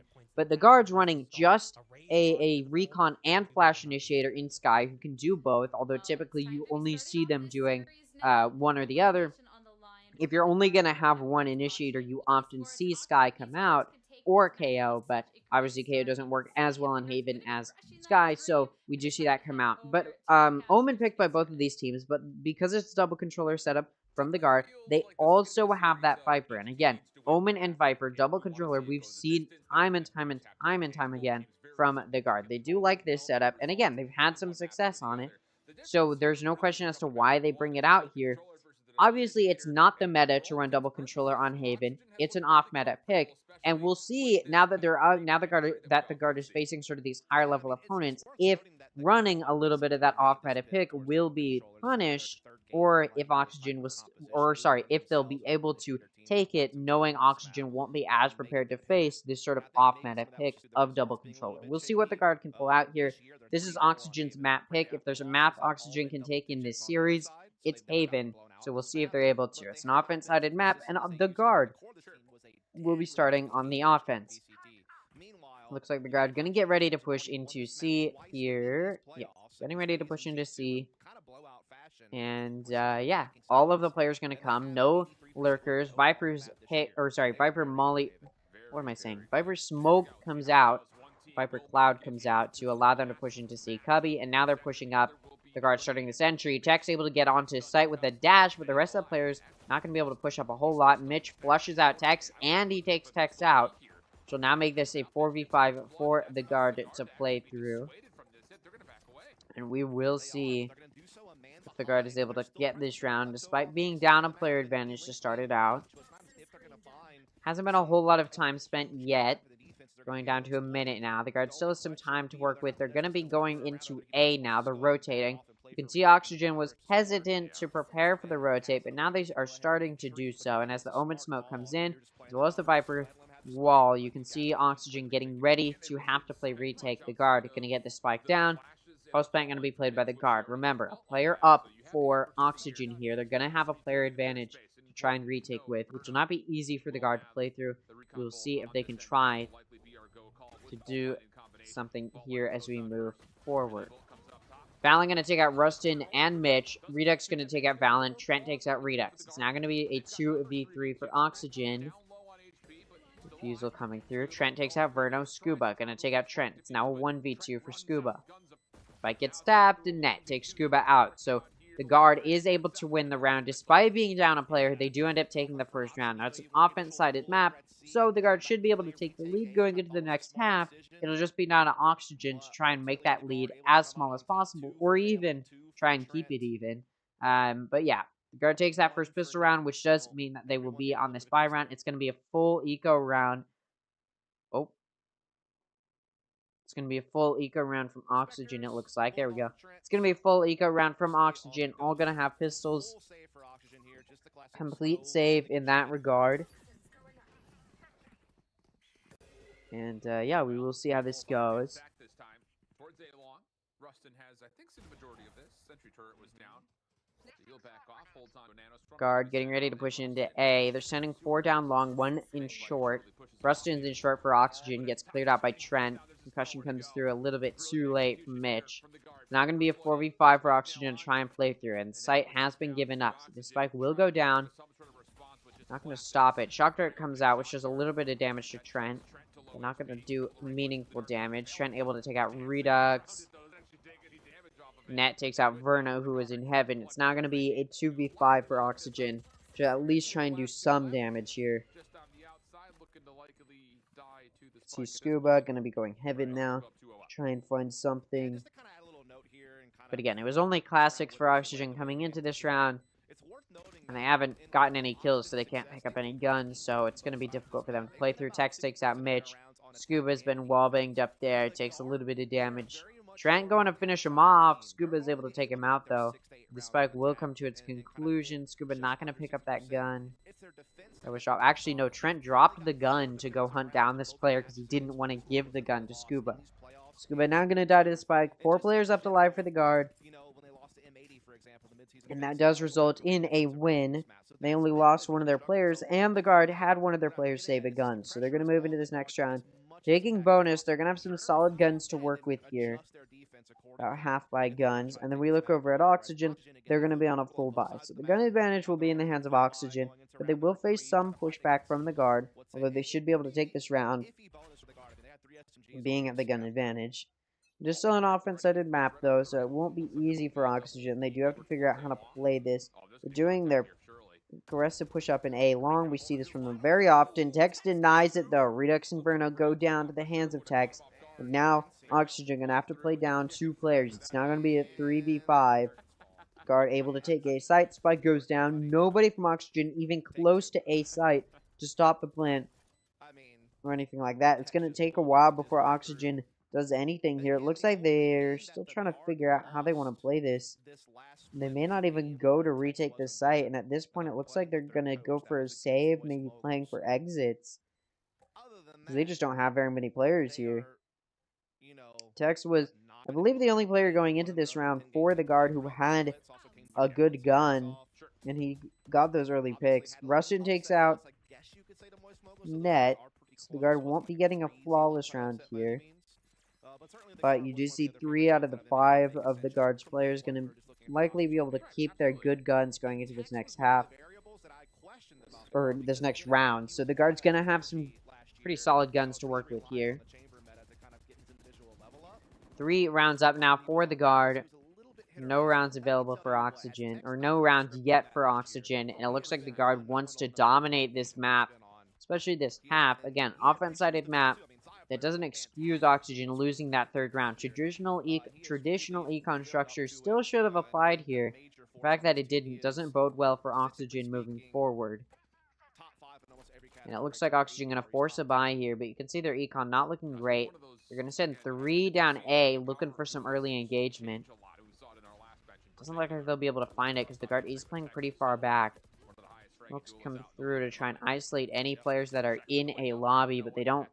They are not able to. Wait, there's a window up there in that A lobby entrance. Peeking through it. Tex doesn't see anything, though.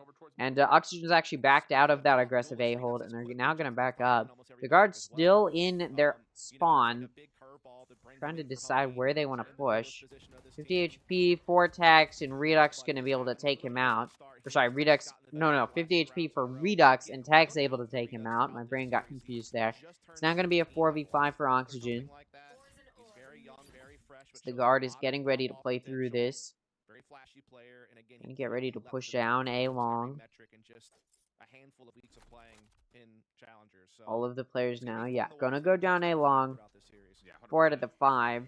We do have Net going down short. Regardless, Oxygen not going to stop this plant at all. Although there is Verno and Rustin in that CT entrance, and I don't think they're expected so far up. And Verno's able to take Tex out, so that will start this round off, evening it out as the site is taken. Viper's Pit comes out from Trent. It's already been able to get up here. The spike goes down. Oxygen now going to have to play a 4v4 retake through a Viper's Pit. Net takes out Mitch. Jonah P takes out Rustin. It's now a 2v4 for Oxygen. And at this point, these players just going to go to save their guns.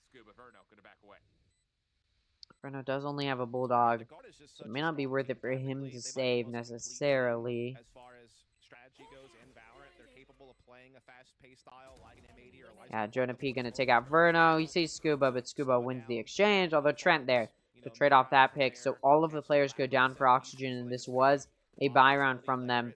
Although they may be able to scrape by for another buy here. Although they may, looks like they are going to be taking Nico around. Oxygen going to take a timeout, and there's no question why. They just lost the first 4 rounds of this half. And this is their map pick. And although it is an offense-sided map, you should still be able to take at least one of those first 4 rounds. And Oxygen hasn't really been able to find anything in any of these rounds. I don't think they've killed the majority of the Guards players in any of these rounds. Even on rounds where they were on an eco advantage, they couldn't kill the majority of the Guards players. So Oxygen does need to figure something out here. I think the main issue is they've been losing these gunfights where they should be able to win. Obviously, I don't really like to lean on that because strategical play is a big part in this high elo, but it is very clear Oxygen isn't winning these exchanges that they do need to win. They've been able to group up in A a few times, and they just haven't been able to play off of that. You can see the Guard, especially in that previous round, the Guard was able to read that Oxygen was going to be pushing into a lobby there. Or yeah, the Guard was able to read that Oxygen would be pushing up, so they played back and just watched it, hoping to find a pick themselves. So yeah, Oxygen playing some readable setups here. So I think they do just need to play it a little bit safer. Maybe play a little bit further back. Maybe not go for those aggressive plays because it doesn't look like it'll pan out. Just be quick to rotate. Play, you know, a 2-2-1, which is what they're doing here on their eco. Maybe do some 1-3-1s. 1 on C, 3 on B, 1 on A type of situation. Just some stuff that's more traditional, easy to rotate through. That's not going to be, you know, any of these crazy plays because they just haven't been working out for Oxygen. They haven't been winning the gunfights that they need to. Looks like the Guard going to be pushing towards A at this point. They were making sound, pushing up a little bit in some other places as my voice cracks. Looks like Trent will be pushing up through B, through mid. It's actually going to get far up, but it is a 1-3-1 setup. We see 1 on C, 3 on B. Still Trent going to get a pick, and he doesn't get traded off here. Gets away, and he catches Rustin. Redux finally going to shut him down, and he does pick up a gun there, but it is going to be a player advantage now for the Guard. 2-for-1 special is absolutely what Oxygen wants. Or sorry, what the Guard wants there. Oxygen, the one who does not want that. God, my brain right now. I apologize. Bladestorm available for tax.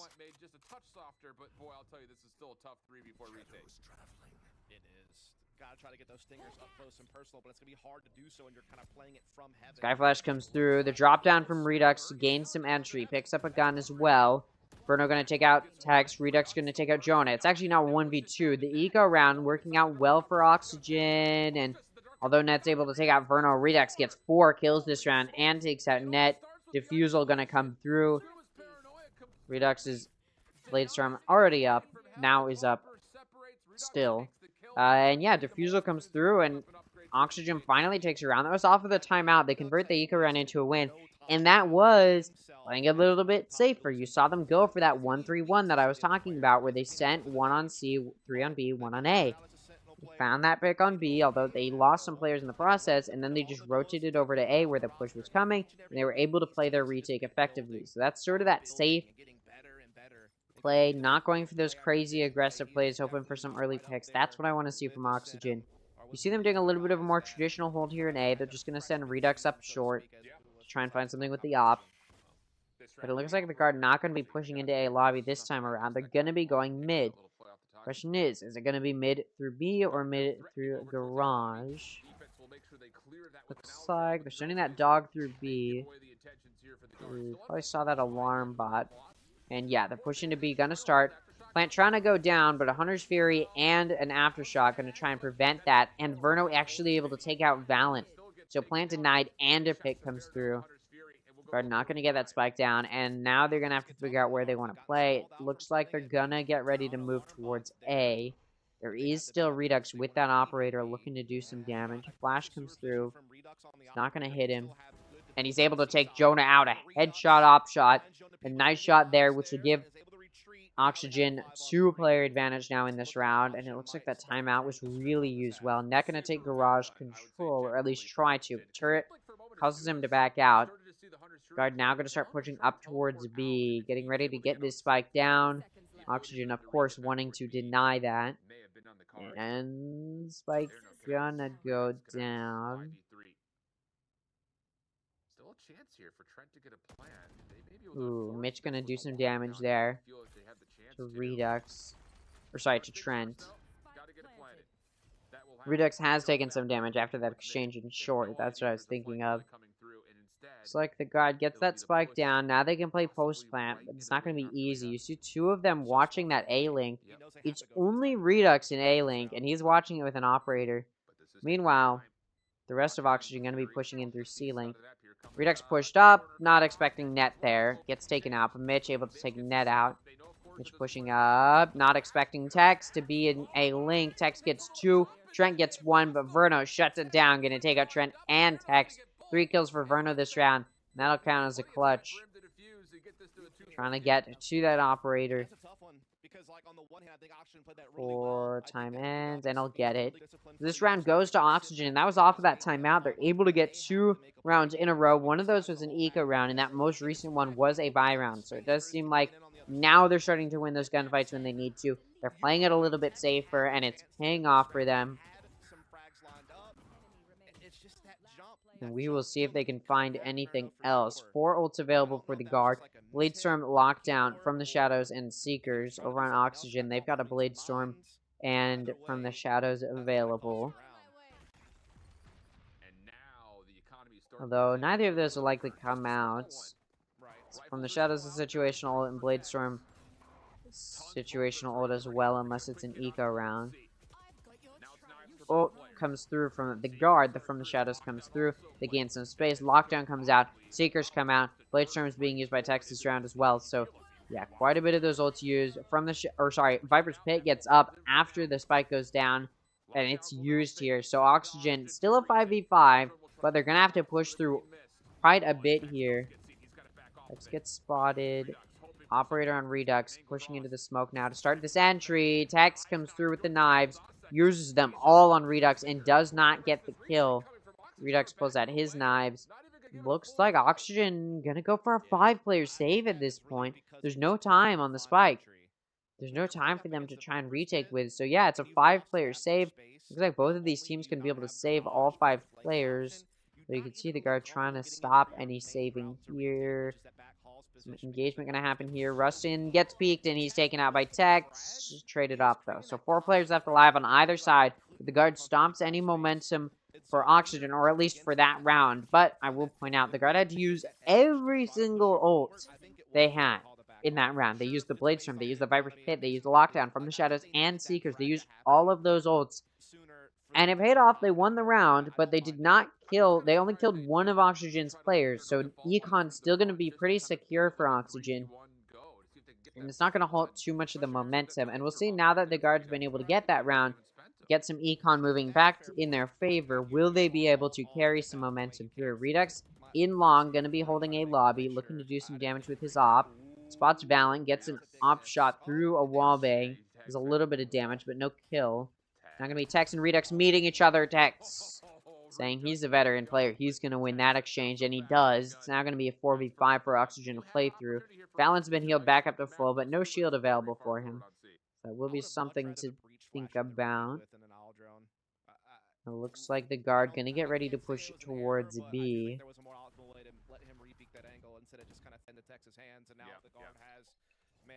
Skyflash getting ready to come through, and it does. Looks like the guard wants to start this engagement, but they do see or they know somebody's watching B, so they back towards A. Mitch takes out Trent, though, and it's now going to be a 4v4. The guard going to get ready for this A push. I'm starting to tick down. They don't really have a whole lot of time to play with, so they do sort of just need to pick a site and commit. Recon bolt set deep in towards A long. 30 seconds. Does reveal. Net allows himself to be revealed by that. So there's a bit of mystery. No, not too Which much. gets that op out, making some waves here. Able to take sight. Spike not going to go down yet. Clearing short first. And now the spike coming down, but the Rolling Thunder comes out to prevent the plant. Stun's coming through as well, and it looks like the guard won't be able to get this spike down yet. They do need to. They've got 5 seconds. It's going to start going down. Plant not going to be denied. Yes, it is. So, nope, it's not. Fallon does go down, but Plant not denied, and Tech shuts it down, taking out Verno and Rustin. The guard takes the round, and they take the 6th round more pivotally. So it's impossible for Oxygen to take the lead going into the next half. And the guard is in a position to take the lead themselves. And being an offense-sided map, it's not completely out of the picture, but Oxygen needs at least 4 rounds for me to have some confidence they'll be able to come back. But Haven's not super offense-sided, so I'd want to see at least 5 rounds for me to feel confident in a win for Oxygen. But it's not looking like they'll be moving in that direction. They're pretty far away from that goal. And Tex, peeking through mid-window, takes out Mitch. Redux is on top of that center box on B, looking to trade it off, but nobody peeks him. And now the guard going to start pushing towards A, and I don't think Oxygen's necessarily ready for this yet. That they are getting ready for it, potentially. Are not yet pushing. They're still in this A lobby. Now they're going to start pushing.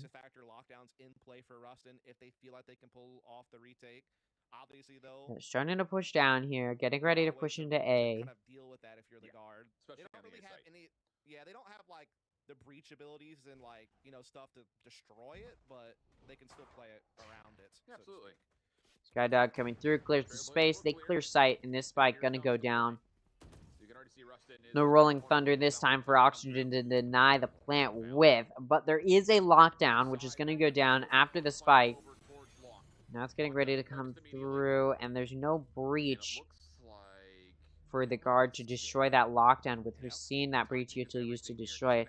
You see Valen here, hoping to play up further than anticipated to try and find a pick, but he's not going to find anything, and he goes down. Oxygen not taking sight in the time that the lockdown goes out. They are now going to be able to start playing off of this for the retake. Jonah going to take out Verno. Rustin takes out Jonah. Tex takes out Scuba. It's a player advantage for the guard. Redux takes out Net. Tex takes out Rustin. Redux trying to clutch the 1v2. Unable to do so. 2 players left alive for the guard. That's a pivotal round for the guard to win, because now the eco not looking great for Oxygen. They'll be able to force a buy here if they want to. But it looks like it's going to be a half buy from them. Although, no, they are going to be forcing a buy. Yeah, it looks like they're going to force a buy here. If they lose this, they won't have good eco. And if they lose this, it'll mean it's impossible for them to get to that 5-7 that I said I wanted to see for me to believe in a win for Oxygen on this map. It's not a it is an offense-sided map, but it's not that offense-sided that 4-8 or 3-9 is an easy comeback. And with the guard's momentum right now, I don't even know if Oxygen, if they don't win this round, I don't know if Oxygen will be able to even get to that 3-9 with how dominant this offense is looking from the guard. Despite getting ready to go down, Punish Fury available for Verno to stop the plant, and it does. Looking to do some additional damage with that ult, and it does do damage to Tex. Not going to do any further damage. Spike going to go down over on C. 3-player flank coming through A, looking to do some damage here. Moving in through mid. They're aware that there's probably a lurk. They don't know how far back Net is. Net is in the offense spawn. Doesn't find anything there, though, as Oxygen now going to be coming in through garage. Mitch sees Net, takes him out. Retake and start. Spike's been down for quite a while. Second phase about to be entered. Jonah going to take out Scuba. Tex takes out Rustin. Trent takes out Redux. Mitch able to take out Trent, but Valen takes out Verna. At least Mitch in a 1v3. Not going to do anything else as Jonah shuts him down. Big round for Oxygen to lose, because now they have to take an eco. There's only 2 rounds left in this half, and it looks like the guard going to be able to take at least a 9th round, and they're on some good momentum to possibly go into the second half up 10-2, which is an almost impossible round deficit to come back from. 2 ults available for the guard, Seekers, and Blade Storm. See Oxygen on an eco. They're spending a little bit. Gonna go Sheriff some light shield. They might be able to do something. And you see them playing grouped up, pushing through mid. But it does look like the guard is just gonna be pushing into A. They know it's an eco from Oxygen, so they know they don't have to worry about that operator or too many aggressive plays. They're aware, so they push a little bit slowly. But now the guard going to start pushing in. They take out Rustin. All of that useful Killjoy util gone to lock down a site. Now the 4-player flank coming through. Or actually, it's only 3 now. Net takes out Mitch. Redux going to take out Trent. Still a player advantage for the guard. Jonah takes out Redux, though. And it's now going to be a 2v4. Scuba's coming in through CT. Net takes out Verno. Valen takes out Scuba. And this round goes to the guard. As you'd expect, only 1 player lost. So really decent player advantage there. Oxygen now can try and scramble to something to go into the second half 9-3. But that is not an easy round deficit to come back from. Even on an offense-sided map like Haven, it's not Lotus. It's not that offense-sided. It's just a little bit, which could give, you know, in perfectly even play, it would result in maybe a 7-5 lead for the offense. This is a 9-3 possible. Honestly, we're looking at a 10-2, which does not bode well for Oxygen unless the guard's defense looks really bad, which it doesn't. It's a very solid Haven defense. I mean, I think there's a chance the guard saw Oxygen pick Haven and was like, alright, easy win. So we know the guard is solid on Haven. This is not a map they struggle on by any means. The guard going to start pushing into C. They're getting pushed back a little bit. Late storm available for Redux. Not going to be able to do a whole lot there. The guard going to start pushing towards mid. It looks like maybe into B. Ooh, Tech's going to take out Rustin on C. There is still another player holding C. But it doesn't matter. The guard's not going to rotate over towards C. They're going to get ready to push into A. See Redux pushed down A long here.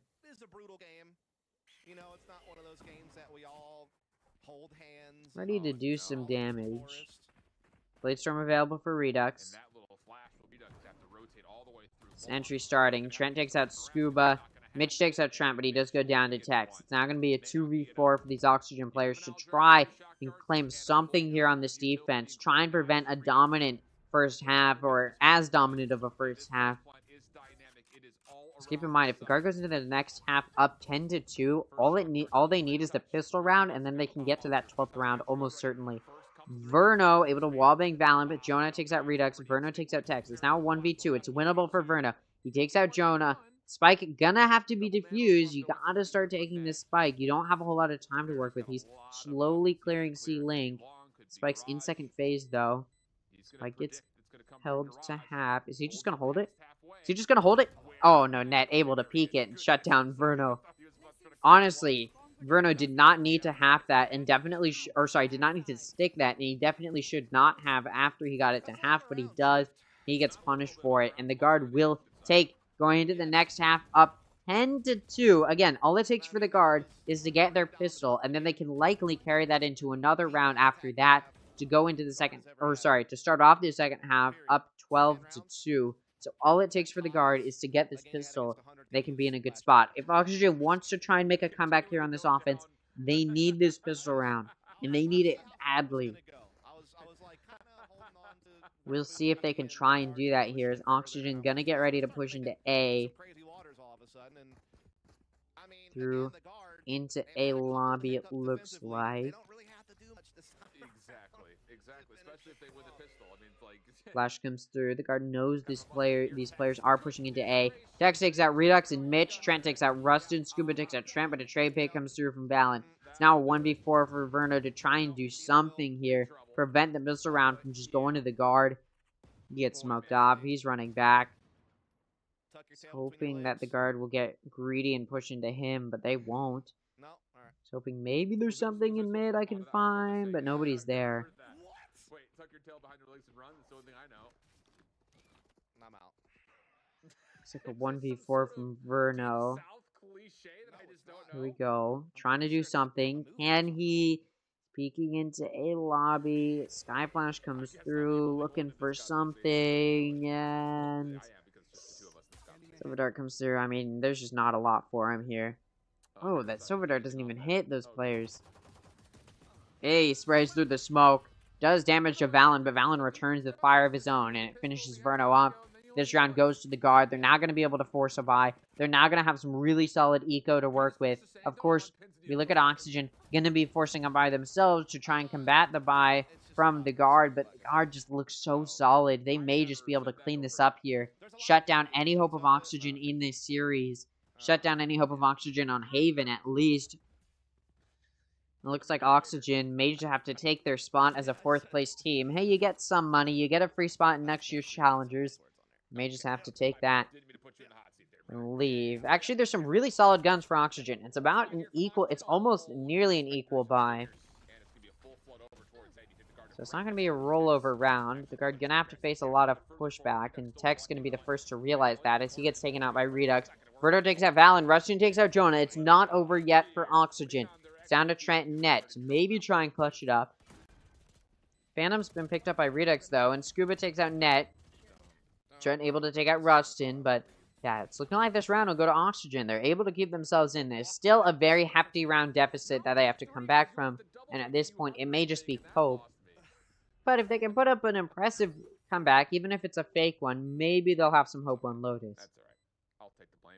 It's the Mambo number Gonna 5. be pushing out here into C-Link. Don't find anything. Silverdart comes through. Trent just gonna save his gun, it looks like. Yeah, it looks like Oxygen will be taking this round. They're able to force a buy and convert it into a round win. Phantom is even picked up by Redux. So, a good round for Oxygen to win, to keep themselves in it, prevent the guard from getting to that 12th round, prevent the guard from securing at least in overtime. And they know the guard's now going to have to take an eco, so they're probably going to be feeling pretty good. And it could allow Oxygen to gain some momentum here. They're probably just going to be trying to take bonus going into this round, and it looks like that's what they're doing. Because Oxygen knows they'll have the gun advantage. The guard going to be on an eco. Again, because they did lose all but one of their players in the previous round.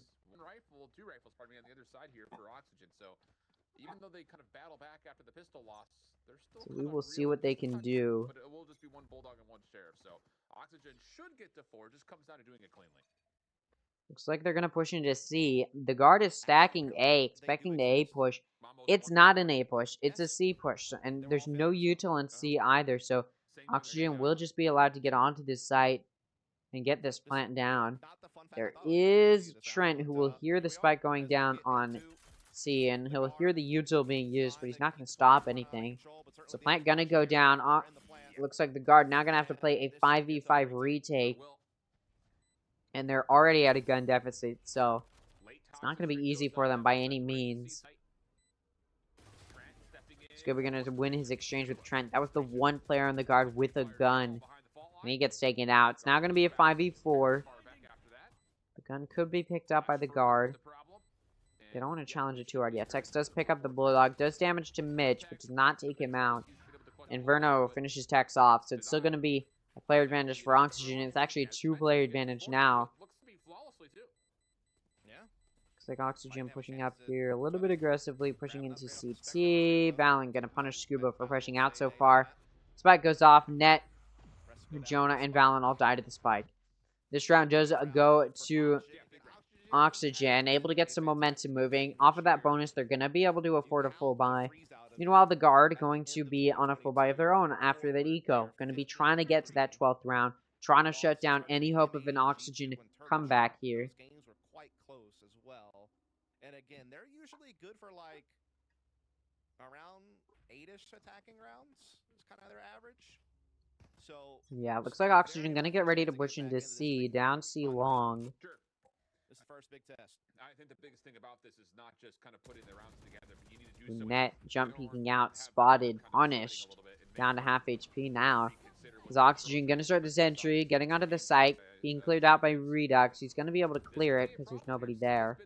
There are some players in CT getting ready in C-Link to start this retake, but this spike will be allowed to go down, although Paranoia does deny it, and now the guard is pushing through, but Redux takes out Valen, and Scuba takes out Net.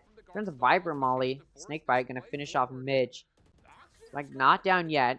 Only one player advantage for Oxygen, but they have killed 2 of the guard's players, so 4v3. low-ish players for both of these teams. Texas pushed up in mid, hoping to catch the rotate, or at least give vision to know is Oxygen rotating, and he's gonna see Oxygen. He's able to find two, third, and a fourth. Oh my god, a 4K for Tex, and it's over for Oxygen. What on earth? As they lose this round, the guard gonna be on that 12th round. They now have an 8-round lead. They're 1 round away from securing Haven, which is the map pick from Oxygen. What a play from Tex. Look at their expression. Timeout being taken by Oxygen pretty early on in this half, but that's because Oxygen went into this half down 10-2. And that 8-round lead that the guard had coming into this half is still there. Still 2 timeouts for the guard to take. So even if Oxygen's able to turn something around here, the guard, first of all, will have their own adaptability, which we know they can put up. But they will also be able to take a timeout to adapt.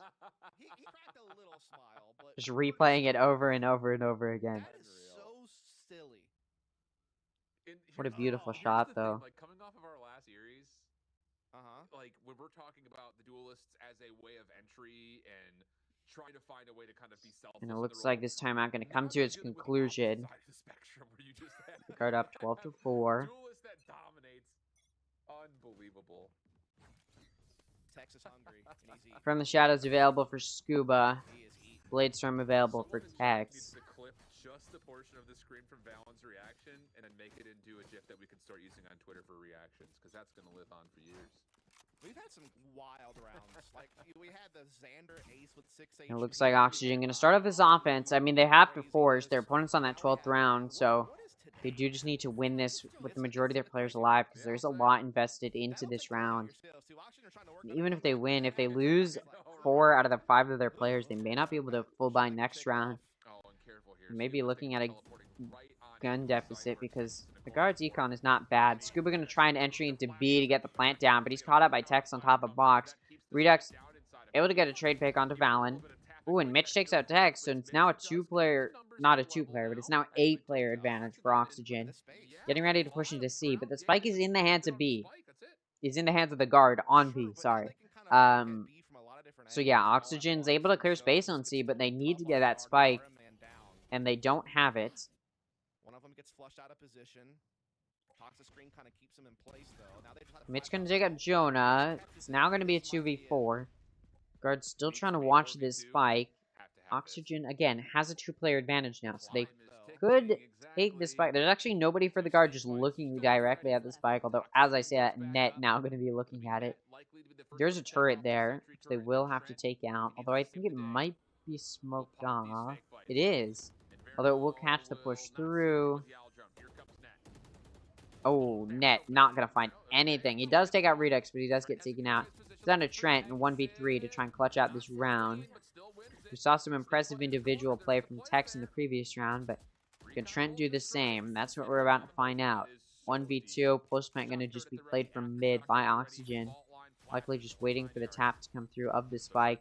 Concussion comes through. Time going to start to be played by the util. Yeah. Aftershock going to prevent that spike from just being held. The smoke about to drop. Spraying coming through.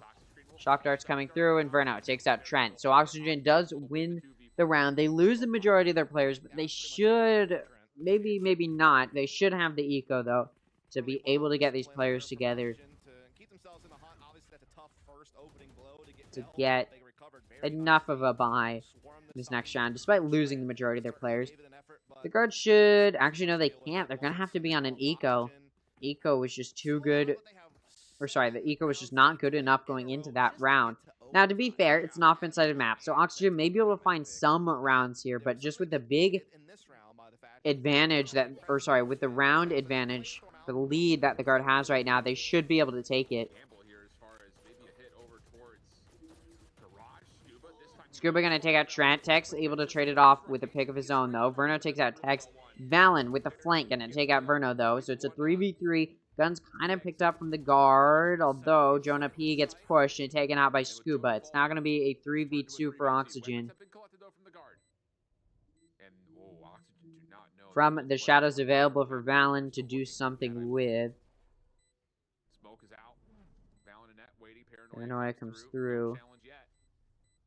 Mitch watching Oxygen just watching from on-site. It doesn't look like the guard gonna be playing retake, at least not yet. And there you go. Mitch gonna take out net. Redux takes out Valen. So 3 players left alive for Oxygen. The eco round for the guard, although maybe could have gone their way. They were able to get some trade picks. Does not end up going their way, and Oxygen wins it with 3 out of the 5 of their players left alive. 2 ults available for Oxygen, Bladestorm and Rolling Thunder. The guard has Viper's Pit and From the Shadows. Full loadouts for both of these teams. The guard going to be back on a buy. See that operator on Tech's going to be looking to do some damage down a long. See if he finds anything. Set up a flank, whatever it is he decides is best. We will see. A little bit of action A early, it seems. Yeah, Tex at the op here. It's going to be tested. Flash out. Oh, looking to do something, but he doesn't find it. Redux going to hunt him down. He's able to find the pick, and then Jonah gets picked off as well. So Oxygen gonna have a 2-player advantage this round. Now, even though it looks like Oxygen gonna be gaining some momentum here on this offense, the guard's got so much room to breathe. They have so many rounds that they can take eco for. They've got they're not in a bad spot here. They're at that 12th round. And even if Oxygen's able to make a comeback, it's still going to go to overtime. So the guard has even that room to breathe that they still, it's not possible for Oxygen to just win in this half. The guard will still be able to have that overtime as their second chance. But anyways, in this round, the rest of the guard players just going to go for this save, and you can't blame them. They do not have good eco going into this round. They needed to win it, and they lose that early engagement, losing those gunfights. Is of course going to be a key issue here. Trent going to take out Verno. Scuba going to take out Valen for a trade there. So the guard will lose the majority of their players on this round, so it's not going to equate to a full buy. So it looks like the guard will be having to take an eco this next round. They may want to force a buy. I mean, they have room to do so, but they also don't have to. The guard going to take a timeout. They've got 2 to use. May as well use them early on in this comeback.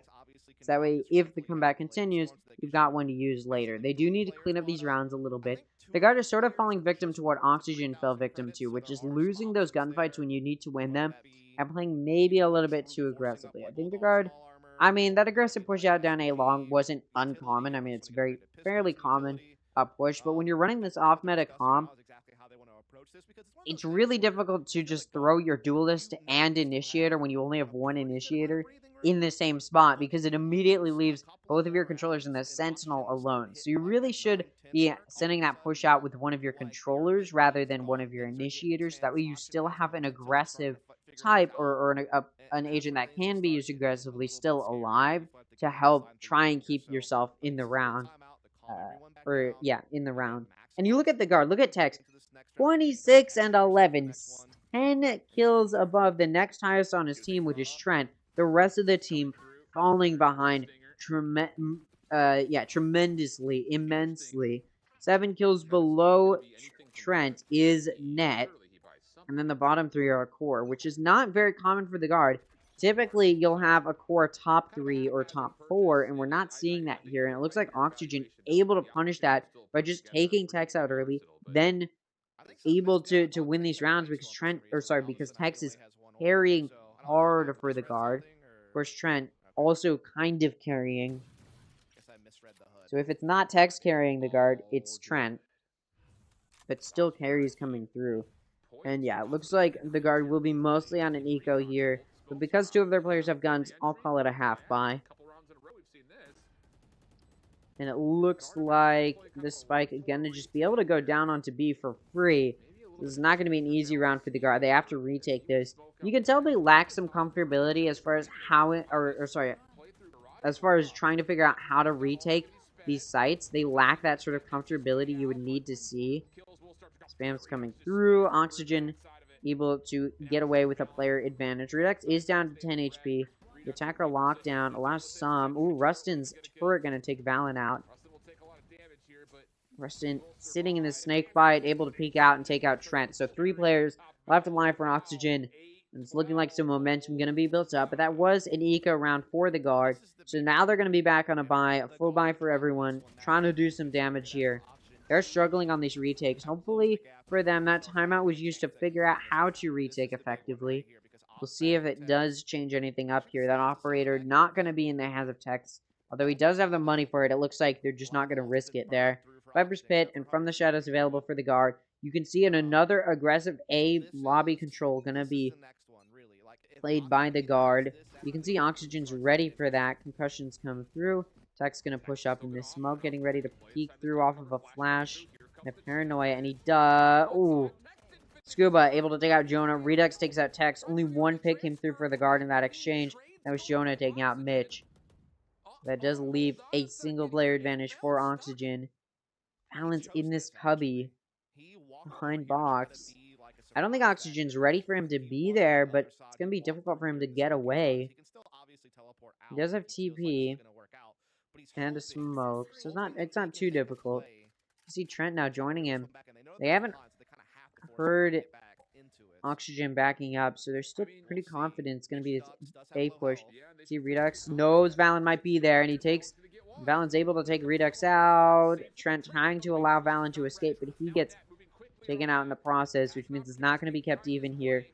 Valen gets away, nearly dies, but he does get away, at least momentarily. You see Oxygen running him down. Valen able to take out Verno before he goes down. It's down to net in 1v2. Now a 1v1, but he doesn't win it with Scuba. It's looking like Oxygen believing in this comeback, and it's starting to look like it might become a reality. Score now 12-9. About 5 rounds ago, it was 12-4, so this comeback really starting to look strong from Oxygen. But all that the guard needs is one lucky round, and they win the map. And if they win this map, it could be a 2-0. Oxygen doesn't want to let that happen. And this comeback starting to look very, very real for them. The guard does still have a timeout to use. They've already used one, and it wasn't effective in stopping the comeback. And now you see the guard going to be on an eco. I imagine if they lose this, we'll see another timeout come out from them. 4 ults available for the guard. Viper's Pit, Lockdown, and Seekers, as well as a From the Shadows. Over on Oxygen, they've got a From the Shadows and Hunter's Fury. Redux going to take out Valen, although these ults may not need to come out, because again, it's an eco round for the guard, so Oxygen may not want to use theirs. The guard may not want to use theirs either.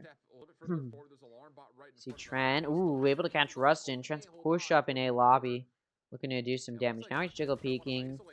Spots that Oxygen is going to be pushing A, and he gets away with his life. Oxygen in heaven, or Scuba now in heaven. You can see, though, the guard is aware that that's a possibility. But he does still have a good gun to defend himself with, and it doesn't look like the guard going to be able to flush him out or take him out yet, although they are going to be pushing him in heaven. I don't think they're prepared for him to be up there, and Scuba's going to take out Net before he goes down. It's going to be a 3v3. Tex takes out Verno, though. Now it's a player advantage for the guard. Tex coming in for that flank. Mitch takes out Trent. Now a 2v2. Jonah takes out Redux. It's down to Mitch. He needs to clutch this 1v2 where the map goes to the guard. He needs this clutch. Spike is down. Can he play time? He doesn't have a whole lot of util to play time with. Peeks through. Spike is planted for him, but Jonah's watching it. The defusal gonna come through, and the guard takes the map 13-9. It's a fake comeback from Oxygen. There's a eco round turns into the final round for the guard. They were looking a little bit too confident after that first half. Nearly lost the map, but they are able to pull through on it. And now it's not over. We're going to a second map. It's Lotus, which is the map pick from the guard. Not an easy map for Oxygen to play through by any means. And honestly, because Oxygen didn't take Haven, I think we may be looking at a 2-0 win here for the guard. Knowing the momentum or the potential that they have. We know how powerful they are as a team. I cannot wait to see his stat sheet on the analyst desk because I feel like he has a million first kills. I don't even know. And as we move forward, it's very possible that that's the direction that it heads in. It definitely led to, I think, the difference maker in the map overall. He doesn't do anything near that or even at the exact level that he did, things very well could have gone very differently, but not the case. And now Oxygen find themselves 0-1 down in this last elimination match before we try to qualify. Oh yeah, this is just this is not a good start if you are Oxygen, because you really don't want to be in this position. Let's go and take a look at how this first map went. Like I talked about, the Guard was struggling to get that sort of consistency we like to see, that we typically see from them. They didn't really have that. Tex was 11 kills above Trent, which was the next highest fragging, but 11 kills, 28 and 13. Trent was 17 and 15. Tex went 365 ACS, an impressive ACS. I believe the only person, actually, I don't even think M80's got a carry that will top that. Let me just verify that nobody hit that in either of these maps. Yeah, although 321 ACS, Xander did hit that. Not gonna beat out Tex. So very, very impressive performance from Tex. But typically we don't see this individual carrying performance from players on the Guard. Typically we only see a few players for the Guard. Or sorry, typically we only see a few players of the Guard underperforming compared to the rest. Typically we'll see a core top 3. But in this case, we don't see that. And that's why the Guard started to struggle on these rounds. Because on their offense, you can have a carry. It works out. Because it means that only one... Because your whole team is typically playing together. So only one of your players needs to find that solid individual performance. Versus, on your defense, you need your whole team to really be pulling it together. So the Guard is lucky they were able to get so many rounds in their offense. Because had it been a different story and they did not have... they didn't go into the second half up 10-2, it's very possible Oxygen would have been able to come back, because you look at Oxygen, and they've got a lot more solid team play.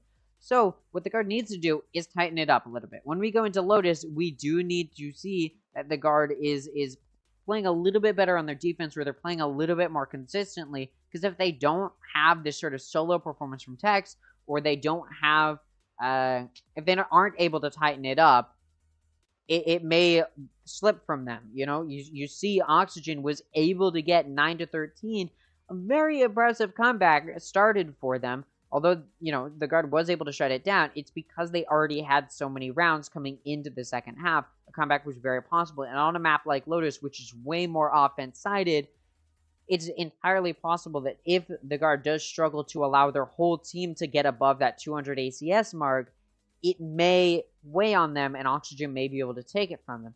That being said, still a very impressive map from the Guard, and that was Oxygen's map pick. So we're going to Lotus, picked by the Guard. They've got the strategy. They've got the comfortability on Lotus. I expect a 2-0 now from the Guard, knowing how comfortable they can be.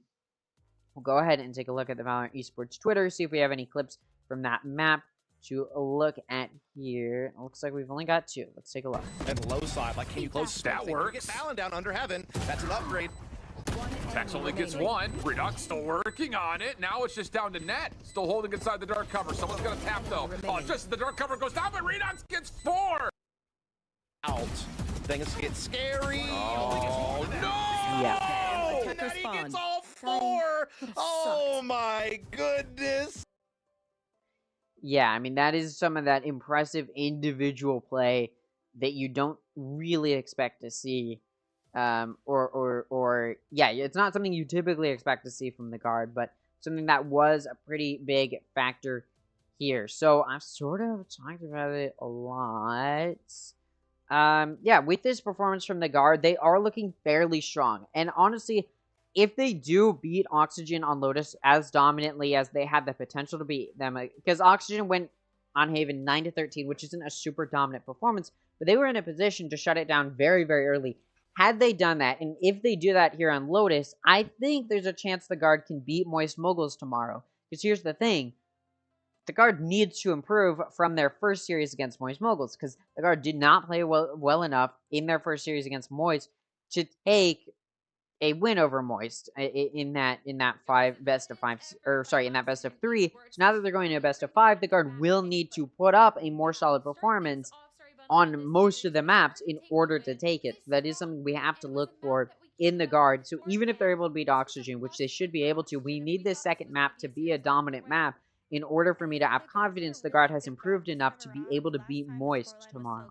They lost in overtime, but this time, like, they were kind of like dominating on the attack side half. The defense side, they like slowed down just a little bit, and Oxygen was able to kind of catch their breath. But in the end, like, they were able to like close out the game. But I just want to say, like, what did Tex eat this morning? I want to know what he ate. I want to know what water he's drinking. I want to know what shampoo, conditioner he's using, because he was just a monster. Like, he was just completely unstoppable that whole game. The full routine, start to finish. What time did you wake up at? When did you eat lunch? Not just what you ate, but when.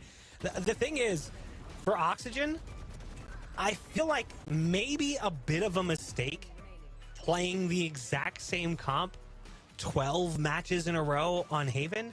Now, obviously it's worked, so you can't entirely fault them for it, but think about the readability. How easily it is to then potentially read what a team's going to do. And again, granted, it's not exactly like a bizarre composition. It's not like they kind of go outside the norm and do something weird. They do pretty much stick to what is considered meta, at least to a certain degree, with maybe some mild variation there.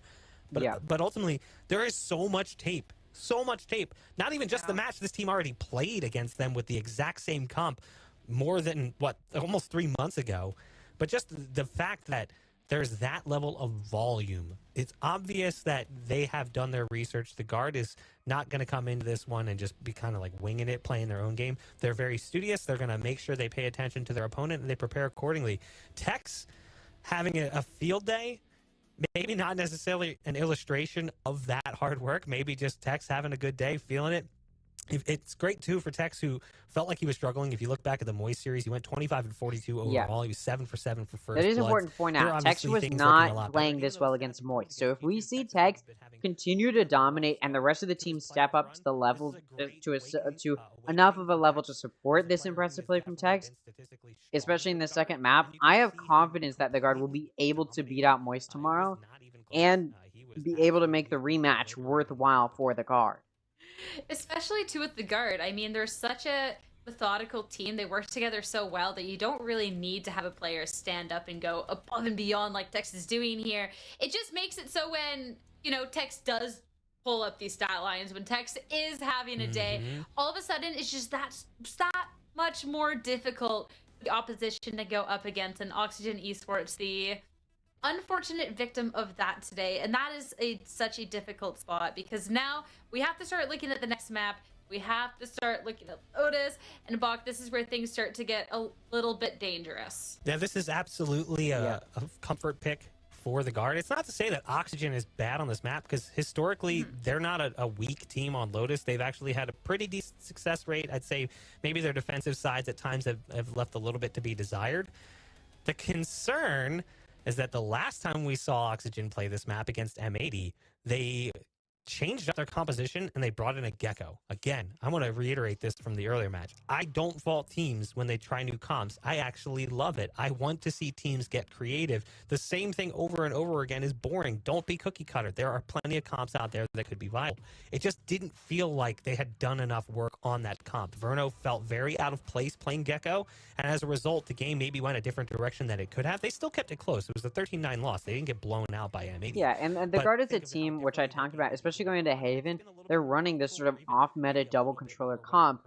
And Lotus is a map where double controller does work, and we saw the guard be one of the first teams to really pioneer this double controller. So we know the guard is a comfortable team on Lotus, especially considering they like running double controller.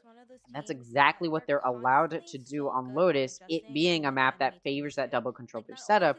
Oxygen is a team which is typically better on the offense. They're a little bit of a more aggressive team. They do struggle a little bit on the defense. We saw that with them on Haven against the guard. So we know that coming into Lotus, this is a map where it does sort of need to be it does sort of need to be a map that the guard, it doesn't need to be something where Oxygen switches it up, right? Because we know the guard has so much comfortability on it that Oxygen needs to pull out a meta or a composition that the guard wouldn't be used to fighting against. And if they can play it well, I think it could work out for them. But this is, like, odds are against them right now for Oxygen. I think we may be looking at yet another 2-0 in the playoffs in favor of the guard. I think that's what we're about to see here. Because it just, like, unless Oxygen can pull something absolutely insane out, we're likely not going to see anything anything go the way of Oxygen, just because we know how comfortable the guard is right now. Basically, once they get the spike planted, you cannot do anything about it. It is so hard to prevent them from being able to take control of the map, and then even harder to get into the sites after they've already taken control. Which I'm curious with it being the case that this has been a comfort pick for the guard. This has been something that we have seen this Harbor Viper combination for since week 4 of Split 1. If it's going to be something then that Oxygen could have prepared against, they let it through the pool. If there is going to be maybe that counter strat, something that they could be doing, considering that we just talked at length that the fact that Oxygen Esports had all this tape on them. So I know the guard, they have the fundamentals and everything to back up whatever is going to be thrown at them. But then, sorry, on the end of Oxygen Esports, wondering if this is where they could maybe start to get a little bit of an advantage in what should otherwise be a disadvantageous situation.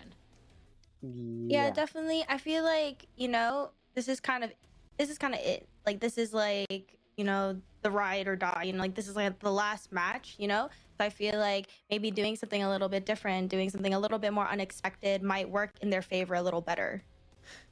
And then it just all goes back to the Gecko. So I'm really curious with that pick in particular, especially too, they swapped away. They went to the Gecko, but then Bach, it wasn't necessarily the result that maybe we would have wanted. So then I'm kind of curious then if it's going to be something that we do see, considering this is now elimination on the line. They're one map away from losing any chance at making it to Ascension. I mean, the thing is, again, coming into that match, it's not like they're Lotus. All right, it looks like we're getting into the agent select. So let's go ahead and get ready to start Lotus. This could possibly be the last map that Oxygen plays in the North American Challengers 2023. We will see if they can continue this run, if they can get this map up, take it to a third to try and get through this match to make it to the lower finals, or is the guard just going to have too much power and shut it all down? And look at this team comp. Rustin and Nat both going to be on Killjoy, and that is the only similarity. It's a double controller setup from the guard in Harbor and Viper. Not the same for Oxygen. Oxygen only has an Astra as their only controller. Not going the meta double controller on this map. They're switching things up. They're going for a little bit of a comp that maybe favors, if this was on Haven, a little bit more. They've got double Initiator running Fade and Mitch, or sorry, and Breach. Mitch playing Breach. And then over on the guard, they only have one Initiator, and it's going to be Sky, similarly to what we saw them pull out on Haven. And it worked out for them on Haven, and Lotus is a map where double controller works better than, you know, from what we've seen. Double controller works on, or how double controller works on Haven, right? Like, this works better on Lotus than it does on Haven from what we've seen. So this honestly favors the guard a lot here. The guard playing a little bit of that more meta pick. And I don't know, having a Fade and then a Breach for Oxygen, it's such a weird pick here, and I don't necessarily agree with it. Because I think you do sort of need, I mean, obviously I said you should probably try and switch things up, and I don't think this would be necessarily what the guard is anticipating. But it's also a comp we've seen some teams try on Lotus when Lotus was first in this map pool, and they didn't really have a whole lot of success with this. We've got Jet being played by Tex, Raze being played by Oxygen, or by Redux on Oxygen. And, you know, Raze and Jet can both sort of be played on this map. We've seen both find success. We've also seen even Neon find some success on this map. So, yeah, there's a lot of duelists that work on this map, so I'm not upset about that. It's just Oxygen trying this double Initiator setup versus the double controller from the guard could definitely... it could either work out for Oxygen if they're able to play it well, but I honestly think it's going to favor the guard here. They're just going to have some more comfortability with this, a little bit of a more meta comp. Jump peeking out from net to see if anybody's pushing down C. Does get caught, but he doesn't take any damage, and he's able to get away with his life. And now Oxygen, who's been able to take C site, going to be delayed a little bit. Now going to have to figure out how to get this spike down, or where to get this spike down. And it looks like, yeah, they're going to go for this plant now. The guard not going to be able to stop it. Spike goes down. A little bit of a non-traditional spot. It's not completely out of the picture. They push right into net as they're pushing into water. After Tex got a pick, they wanted to trade it. So Oxygen pushes aggressively, and they get denied. Verno and Scuba each find a pick. Jonah takes out Scuba. Verno finds one more onto net, but he gets shut down. 2 players left alive for the guard as they take the first round here. And I'll remind you, Lotus is a very offense-sided map, so in theory it should favor Oxygen. But the guard does have so much comfortability on Lotus. This is one of their favorite maps. We see them pick it quite often.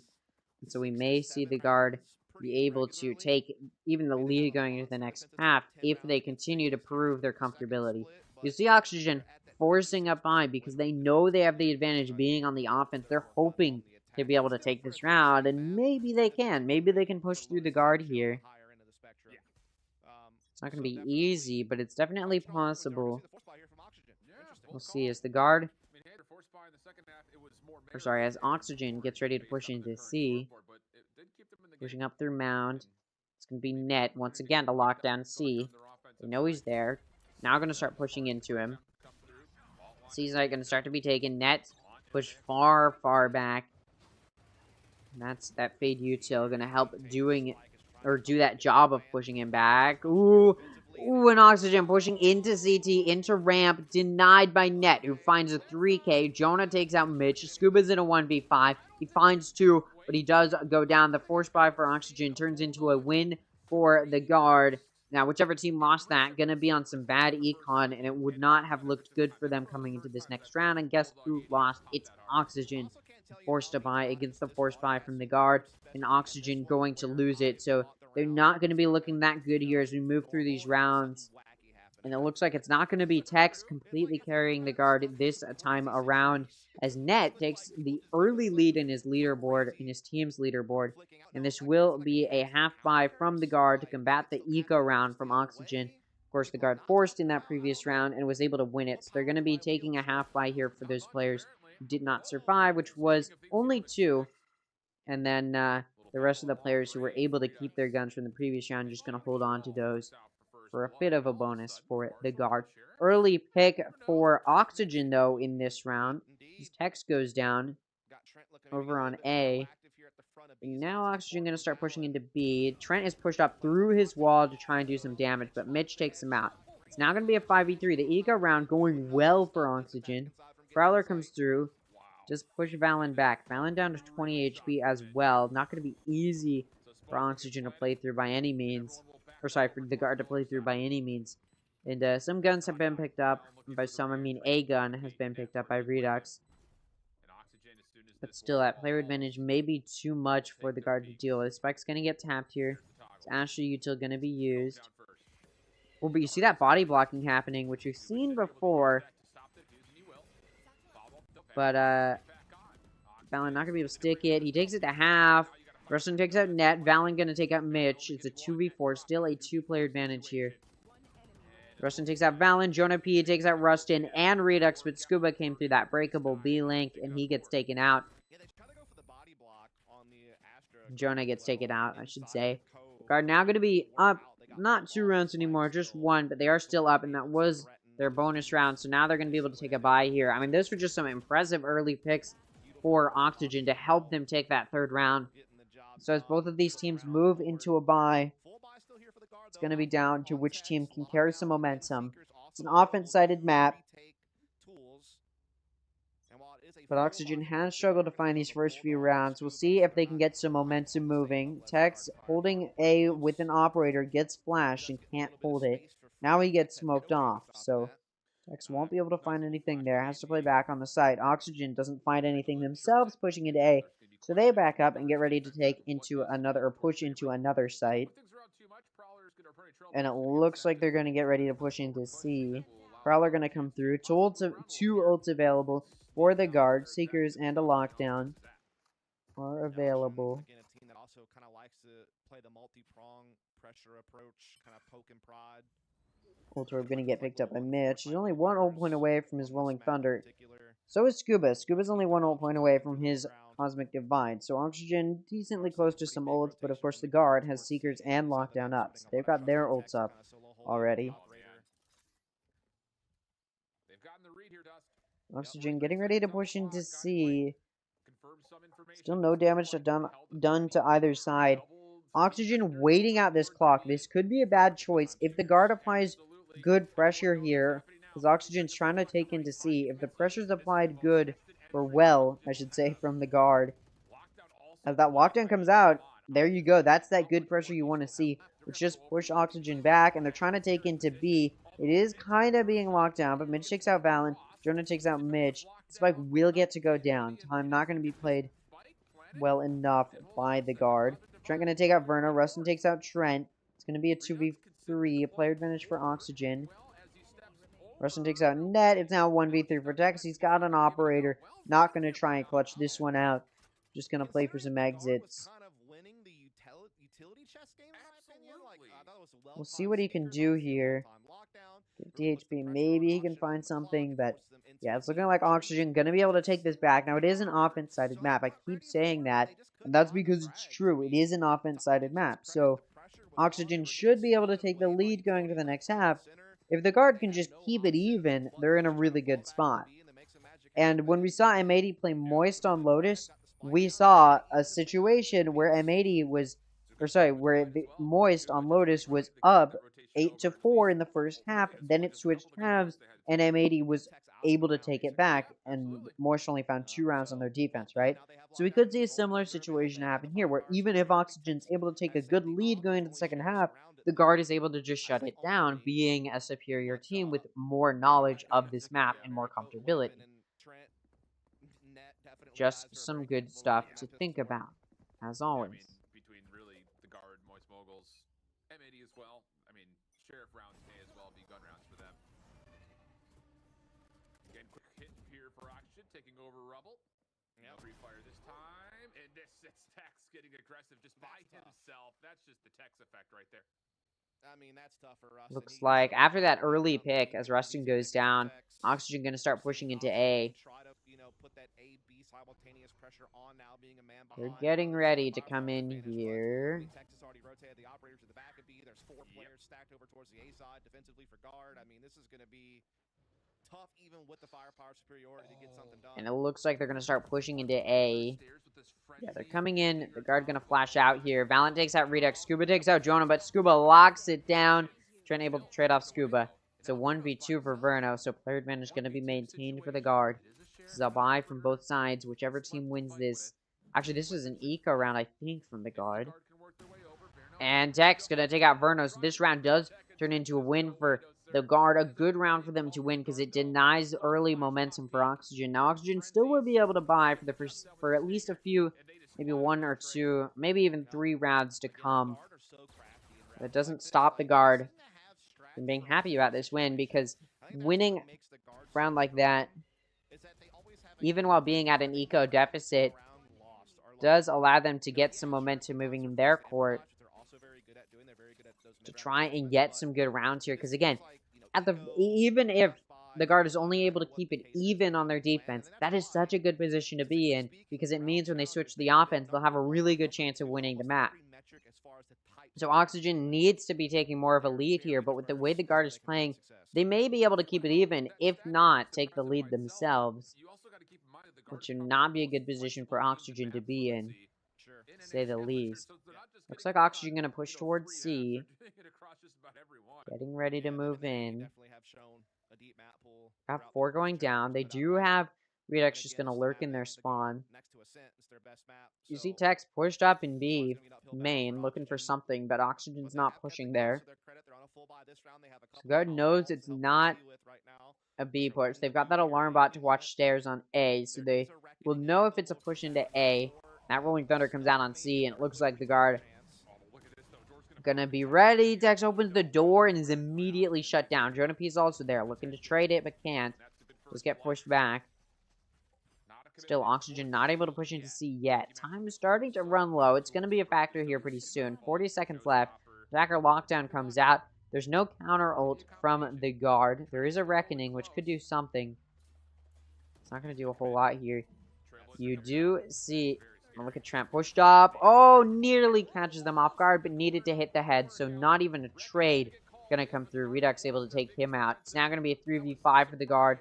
Spike not quite going to go down yet. Now it goes down. Neck going to take out Rustin. It's traded by Redux, but then Jonah takes out Redux. It's 2v3 Jonah takes out Mitch and Scuba. Verno trades him off. It's a 1v1 between Valen and Verno. Fatal comes out. He wants to be able to play some sound here. Still shift walking, though. Ooh, and Valen wins the 1v1. And this defusal can come through. And yeah, this round gonna go to the guard. What an important round to win as well, because although Oxygen will be able to buy this next round, it does give the guard a 2-round lead now. And these are buy rounds that they're winning. The previous round was actually an eco round, so this one was a buy round win, which shows the guard is going to be taking some good momentum here, which is not where Oxygen would want. This is not where Oxygen would want to be. Oxygen does have a timeout to use this half. They may want to use it here after losing 2 rounds in a row and blundering this lead. Because here's the thing. If Oxygen wants to be able to say they have a good chance on Lotus, they need to go into the next half up 8-4. But they're only up 2 rounds right now. Or they're not up rounds at all, actually. But they do have 2 rounds. The guard going to be in the lead right now. So Oxygen needs to, if they want to be able to say they have a chance on their defense, they probably need to be winning 6 rounds in a row to end off this half, which is not an easy feat. So they're taking this time out. I mean, 5-7 or 7-5 up for Oxygen wouldn't be a bad thing either, but at the very least, Oxygen needs to deny the lead for the guard. Which, you know, the guard is happy to go into the second half with it tied up. But also, the guard could potentially take the lead going into the next half. Like I already talked about, Tex is not leading the guard necessarily this time around. We actually see Jonah P and Net taking the lead for their team. You look at Oxygen playing a little bit more consistently, but they are also lower on rounds, so they haven't really had time to spread out because they just haven't been finding as many kills. Viper's Pit and Seekers available for the guard. Showstopper available for Oxygen Esports to try to do some damage there. This time there's going to be a contest though over towards A Rebel. Yep. High Tide gets spent early. You've also got the Viper's Pit, of course, now here. Viper's Pit comes out from the guard to lock down A as they're reading a push into A, and guess what? It's an A push. Both of these controllers for the guard on A site. Both of these players gonna be able to defend this push into A, and it looks like Oxygen getting ready to potentially pivot over towards B. They've got 2 lurking in B main, but their players aren't really in a position to break breakable and get into B yet. And those lurkers in B main haven't really found any movement. They haven't been able to push up. And even if they do, Tex is watching it with an operator and could get taken out there. So Oxygen doesn't really have a whole lot of vision right now. They don't have a whole lot of space right now. They haven't cleared a whole lot. Maybe a factor that weighs on them. They just keep opening this door into tree. I don't know what they're expecting to rotate at or bait out here. Maybe they're expecting to be able to catch somebody in tree that they can take out. I'm not sure, but Trent just going to spam through their... As Breakable gets broken, Trent spams through Viper's Pit, finds 2. Tex is off, going to take out Rustin. Redux takes out Jonah P with a Showstopper. Scuba takes out Tex. Redux also takes out Trent. They've evened it out. It's now 2v2. Spike, though, in the hands... Or not in the hands of Oxygen, I should say. Valen's going to get... Oh, he gets pushed and not cleared out. He's able to catch Scuba and Redux, and he takes both of them out. The guard now going to have a 3-round lead. Oxygen able to buy this next round, but they are starting to run out of money here. You look at Verno not able to buy. This is starting to look pretty dire here for Oxygen. And even though they're able to get some econ still in their favor, they do have some stability, some money in the bank to work with. They need to win these rounds. They need to find these rounds, and not being able to find them is really going to impact them. Bladestorm available for Tex, Cosmic Divide available for Scuba, because you could have all the money in the world, but it doesn't matter if you're not winning your rounds, right? You give Irons against a team of Radiance the ability to buy every single round, they likely won't be winning. And I'm not saying Oxygen is an Iron team. The comparison is, it doesn't matter how much money you have if it's not making an impact on the game. And that's sort of what's happening for Oxygen. They need to start to build up these rounds here, but the guard is just up so much right now. And it's looking like if the guard can just win one more round, it'll prevent Oxygen from being able to take the lead going into the next half. In order for Oxygen to take the lead going into the next half, they need to win 5 in a row. Cosmic Divide comes out from Scuba, and it looks like this B push is going to start. The guard looking to deny that.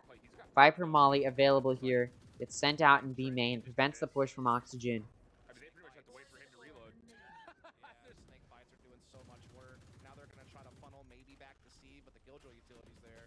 Swing divide comes through. Oxygen gonna entry through. Redux takes out Valen. Trent though gonna mow it down, taking out Redux and Rustin. Straight it off by Mitch. So it's gonna be kept an even 3v3, but no space given to Oxygen. So they haven't been able to push into B.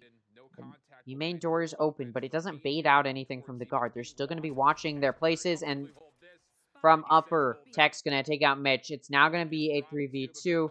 Getting ready for the possibility of a flank, but as Breakable gets open, the guard ready. You see Tech still watching it, but his net takes out Verno. Scuba's gonna start this entry, able to take out Net. No time though. Tries to get the spike, but Jonah takes him out. This round goes to the guard. Now they are up 6-2. That was a very expensive round for Oxygen. They're probably gonna have to take an eco this next round. And that does mean that the guard may be able to take the lead going in to the second half, which is not where Oxygen wants to be because it's a very offense-sided map. So if they can't gain anything on their offense, they may lose this map. And it may be a dominant loss as well because Oxygen hasn't been finding anything on this offense, despite it being an offense-sided map.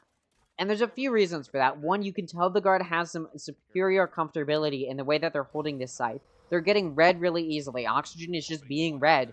It just seems like the guard knows where they're going, and you see them, especially in this round, for example. The guard's placing 3 on A, and Oxygen's pushing A. That's a stack on A that Oxygen has to push through. And on top of all of that, Oxygen's not using the offense-sidedness to their advantage very usefully. The reason this is an offense-sided map is because it's easy for the offense to rotate between the sites. Valen takes out Scuba. It looks like Oxygen wants to rotate into B. The thing is, they haven't really gained very much B control, so there are still 2 on B that are locking it down. And although Oxygen may be able to overwhelm them, Trent sees it, and now Jonah's getting pushed, although actually Oxygen backs out off of that push. And that's a decision-making that may bite them. They should have probably flushed that player in upper to find that kill, but they don't. Now they're backing out, going back towards A, expecting to rotate. Again, this is using that easy rotate for Oxygen, or sorry, for the offense on this map. And it's working out, kind of, but they're not really committing to the safe push. Now they're going back to B, but you can see the guard has now just decided to push 2 on A and put 2 on B. And now you see the guard pushing up in A to make sure nobody's pushing up on A, so they know to defend B better, but Rustin's able to push up into upper with the help of Redux, and they do take out Valen. Redux is down to 10 HP though, and Tex takes out Rustin and Redux. Trent takes out Mitch, Jonah takes out Verno, and that's it. Oxygen cleaned up easily on this eco, and although B site was given, you just see the retake looks so beautiful from the guard, and it's looking dire for Oxygen. The guard is taking the lead going into the next half, which means it's impossible for Oxygen to do the same, and now they're going to be in a pretty bad spot when they move into their defense. At this point, Oxygen's just going to be scrambling to try and prevent as much of a lead as possible. They're back on a buy. It's a full buy from both sides. At the very least, Oxygen needs to win the rest of the rounds in this half if they want to give themselves a good chance on their defense. But it's not looking good. Reckoning available for Valen this round. Rolling Thunder only 1 ult point away from Mitch, so if they can challenge for an ult orb, they can get it up and take a site using it. And once again, Tech's playing through mid. We didn't see this a lot when the guard was playing this map last. Tex has definitely been changing it up this game, and this time he's going to take it even further. Verno takes out Tex. It's now going to be a 4v5 for the guard. See you later, dude. God, Verno's so good at this game. We haven't got to say it a whole lot. Oxygen getting ready to push into this site here. They do have a player advantage. No matter what, I think he might be Good pick there, but I think Mitch gonna get ready to pick up this orb and see May. Although no, they don't actually give it to Mitch. No, they were trying to give it to him, but they start pushing into C and they leave Mitch there, and Jonah's able to flank and he takes Mitch out. Pivotal mistake there. Now gonna even that player count back up to a 4v4. That shows the comfortability of the guard. Oh, Valen gonna take out Rustin. Net takes out Scuba, but Net is exposed, and Verno gonna be able to trade him off. Verno also takes out Trent. That now makes it a 2v2. The guard, those 2 players were coming for the flank, so they don't know where to push from. They're running it over towards A, as they're reading that it's gonna be an A hit, and guess what? It is. So they saw those players aggressively pushing into CT, so they knew it was likely a rotate.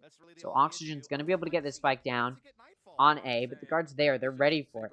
a whole lot of time not going to be able to be played here. The guard's still in this round. Verno's down to 20 HP, so he's easy to take out. So you see Redux taking that more aggressive position. He'll likely be the first player to peek, and Verno will have to swing off of it. Valen takes out Redux. It's now a 1v1, or sorry, a 1v2 for Verno, who's low on HP. Jonah able to take him out as he clears into upper or into rope. He finds that pick, and this round will go to the guard. The buy from both sides converts into a win for the guard, and although there's decent econ, so Oxygen should be able to buy this next round, it's not looking good. It is really not looking good. 2 ults available for Oxygen. They've got a Nightfall and that Rolling Thunder up that they tried to get up in the previous round. It did get up regardless because the player did die, because Mitch did die, but it may be a little bit too late. Lockdown available for the guard, so even if that Rolling Thunder is used, if Net stays alive, that lockdown can be used to retake site. Oxygen gonna be pushing into A. It's a 1-3-1 setup from the guard. 1 on C, 3 on B, 1 on A. They're in a very easy to rotate position. B is the closest to either site. And off of some noise on A, they do start rotating it towards A for a portion of their players. They actually see Net leaving his hold on C, just being in range of his turret, and he's gonna lock down B with his team. And the rest of the guard actually gonna walk over towards A to lock it down off of that early sound. That's some of that proactiveness. Unfortunately for the guard, though, it's a misplaced hold. Oxygen's rotating it over towards C. Now, like I mentioned, there's still that Killjoy util there, which will alert Oxygen, or sorry, the guard to the push onto C. But it may not do a whole lot here.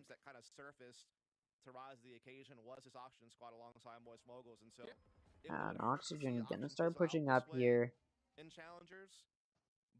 And it looks like they're going to start going over towards A. And there's still some hope here. If they can convert this round on this buy with these ults, they could still maybe bring this thing Yeah, back they to do come through A main, getting ready to push through. Lockdown available for Net again. Still a factor. This Rolling Thunder is still a factor for Oxygen, though. I imagine we're about to see it come out. There it goes onto A, and it doesn't hit any of the players. It may have hit Trent. I'm not sure, though. Valen takes out Redux. Ooh, Valen, very low on HP in drop. They're trying to flush him out. Trent takes out Verno. Scuba and Rustin each find a pick. Trent takes out Rustin. It's now going to be a 3v2 for the guard. Valen was taken out in drop, but still a player advantage here for the guard. Spike is down, but this lockdown comes out, and it does push Oxygen back. They're not going to be able to watch this Spike, so site can be retaken by the guard, and they can start this defuse. Spike gets tabbed, spraying through. Trent picks up a pick onto Mitch. Now down to Scuba to try and lock it down. It's a 1v3. Trent, 4 kills for him, and he shuts down Scuba. And the guard now takes their 9th round. I believe this is their 7th round in a row. So they're up 9-2, and they're once again, similarly to Haven, in a position to go into the second half up 10-2. The difference this time, though, is Haven, the guard started on their offense, and they went into the second half 10-2, which, you know, is plausible because they're on their offense. But this time they're starting on their defense, and this is a much more, Lotus is more offense-sided than Haven is. So when we're going to the second half, if the guard is able to get up 10-2 going to the second half, it's not going to look good for Oxygen. Because it's a very offense-sided map, and unlike on Haven, where a comeback kind of was started by Oxygen, I don't think the same will ring true here on Lotus.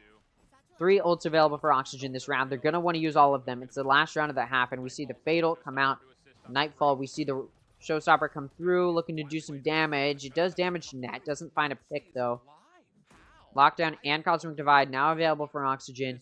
Cosmic Divide is out. It's going to prevent a little bit of this retake for the guard, but their Seekers come out. Attacker Lockdown comes out. Viper's Pit available for the guard to use here. You may want to use it and then back out of this lockdown, which is maybe what we'll see. All of the players for the guard pushed out, though. Yeah, the stun comes through. They know the guard's positioning.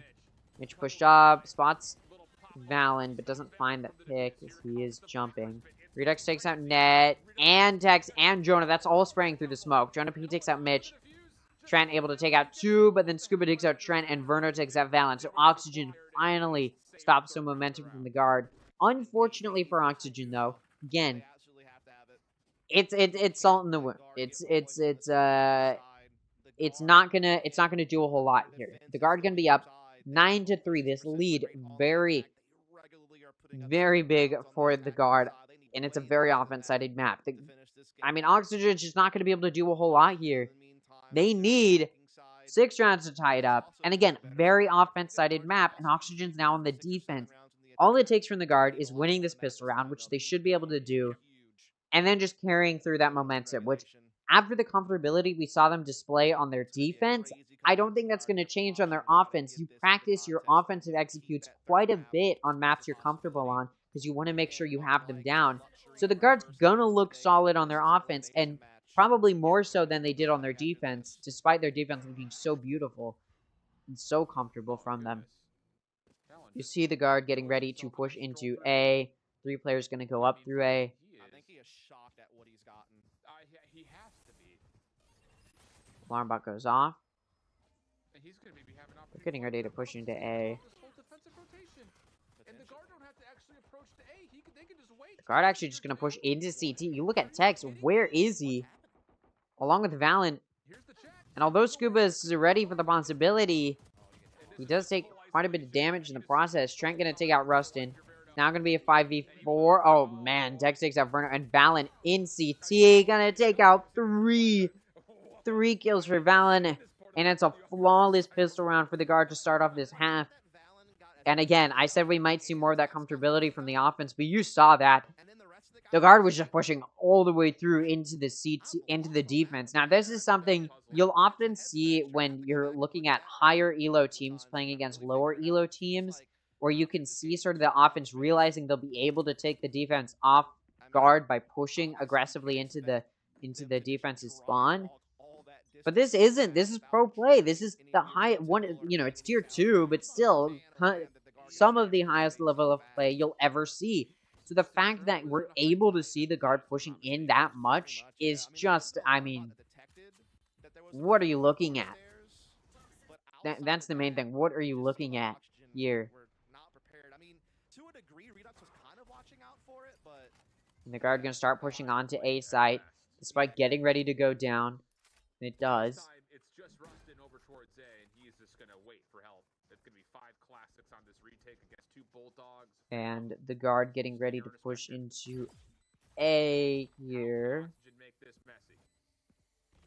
And they do. The spike goes down, so Oxygen gonna have to retake. It's 5v5, but the eco better here for the guard. Now, Oxygen's taking an eco, despite being at such a massive round deficit. They're not going to force a bind, knowing they're on the defense and won't have a very good chance. Valen, another 3k to lock it down. Not a flawless round this time around, but it is still a majority of the guard's players remaining. Gun's going to be picked up there. And the guard now going to go into this bonus with some really solid econ to work with. And actually, they're going to force a buy for those players that died. So it's going to be a really solid loadout of 3 real guns that the guard has here. Oxygen needs to do something because, I mean, this is just not looking great. If there's a round that Oxygen can win, it should be this one, being at the gun advantage. But it's not a huge gun advantage. And again, we've seen this comfortability for the guard look so solid that the defense just can't play against. So the guard gets ready to push into A here. 3 dogs pushed up, but the guard's ready for that possibility, and they take him out. Net gonna take out Verno. It's now gonna be a 5v3, and this round for the guard looking so solid.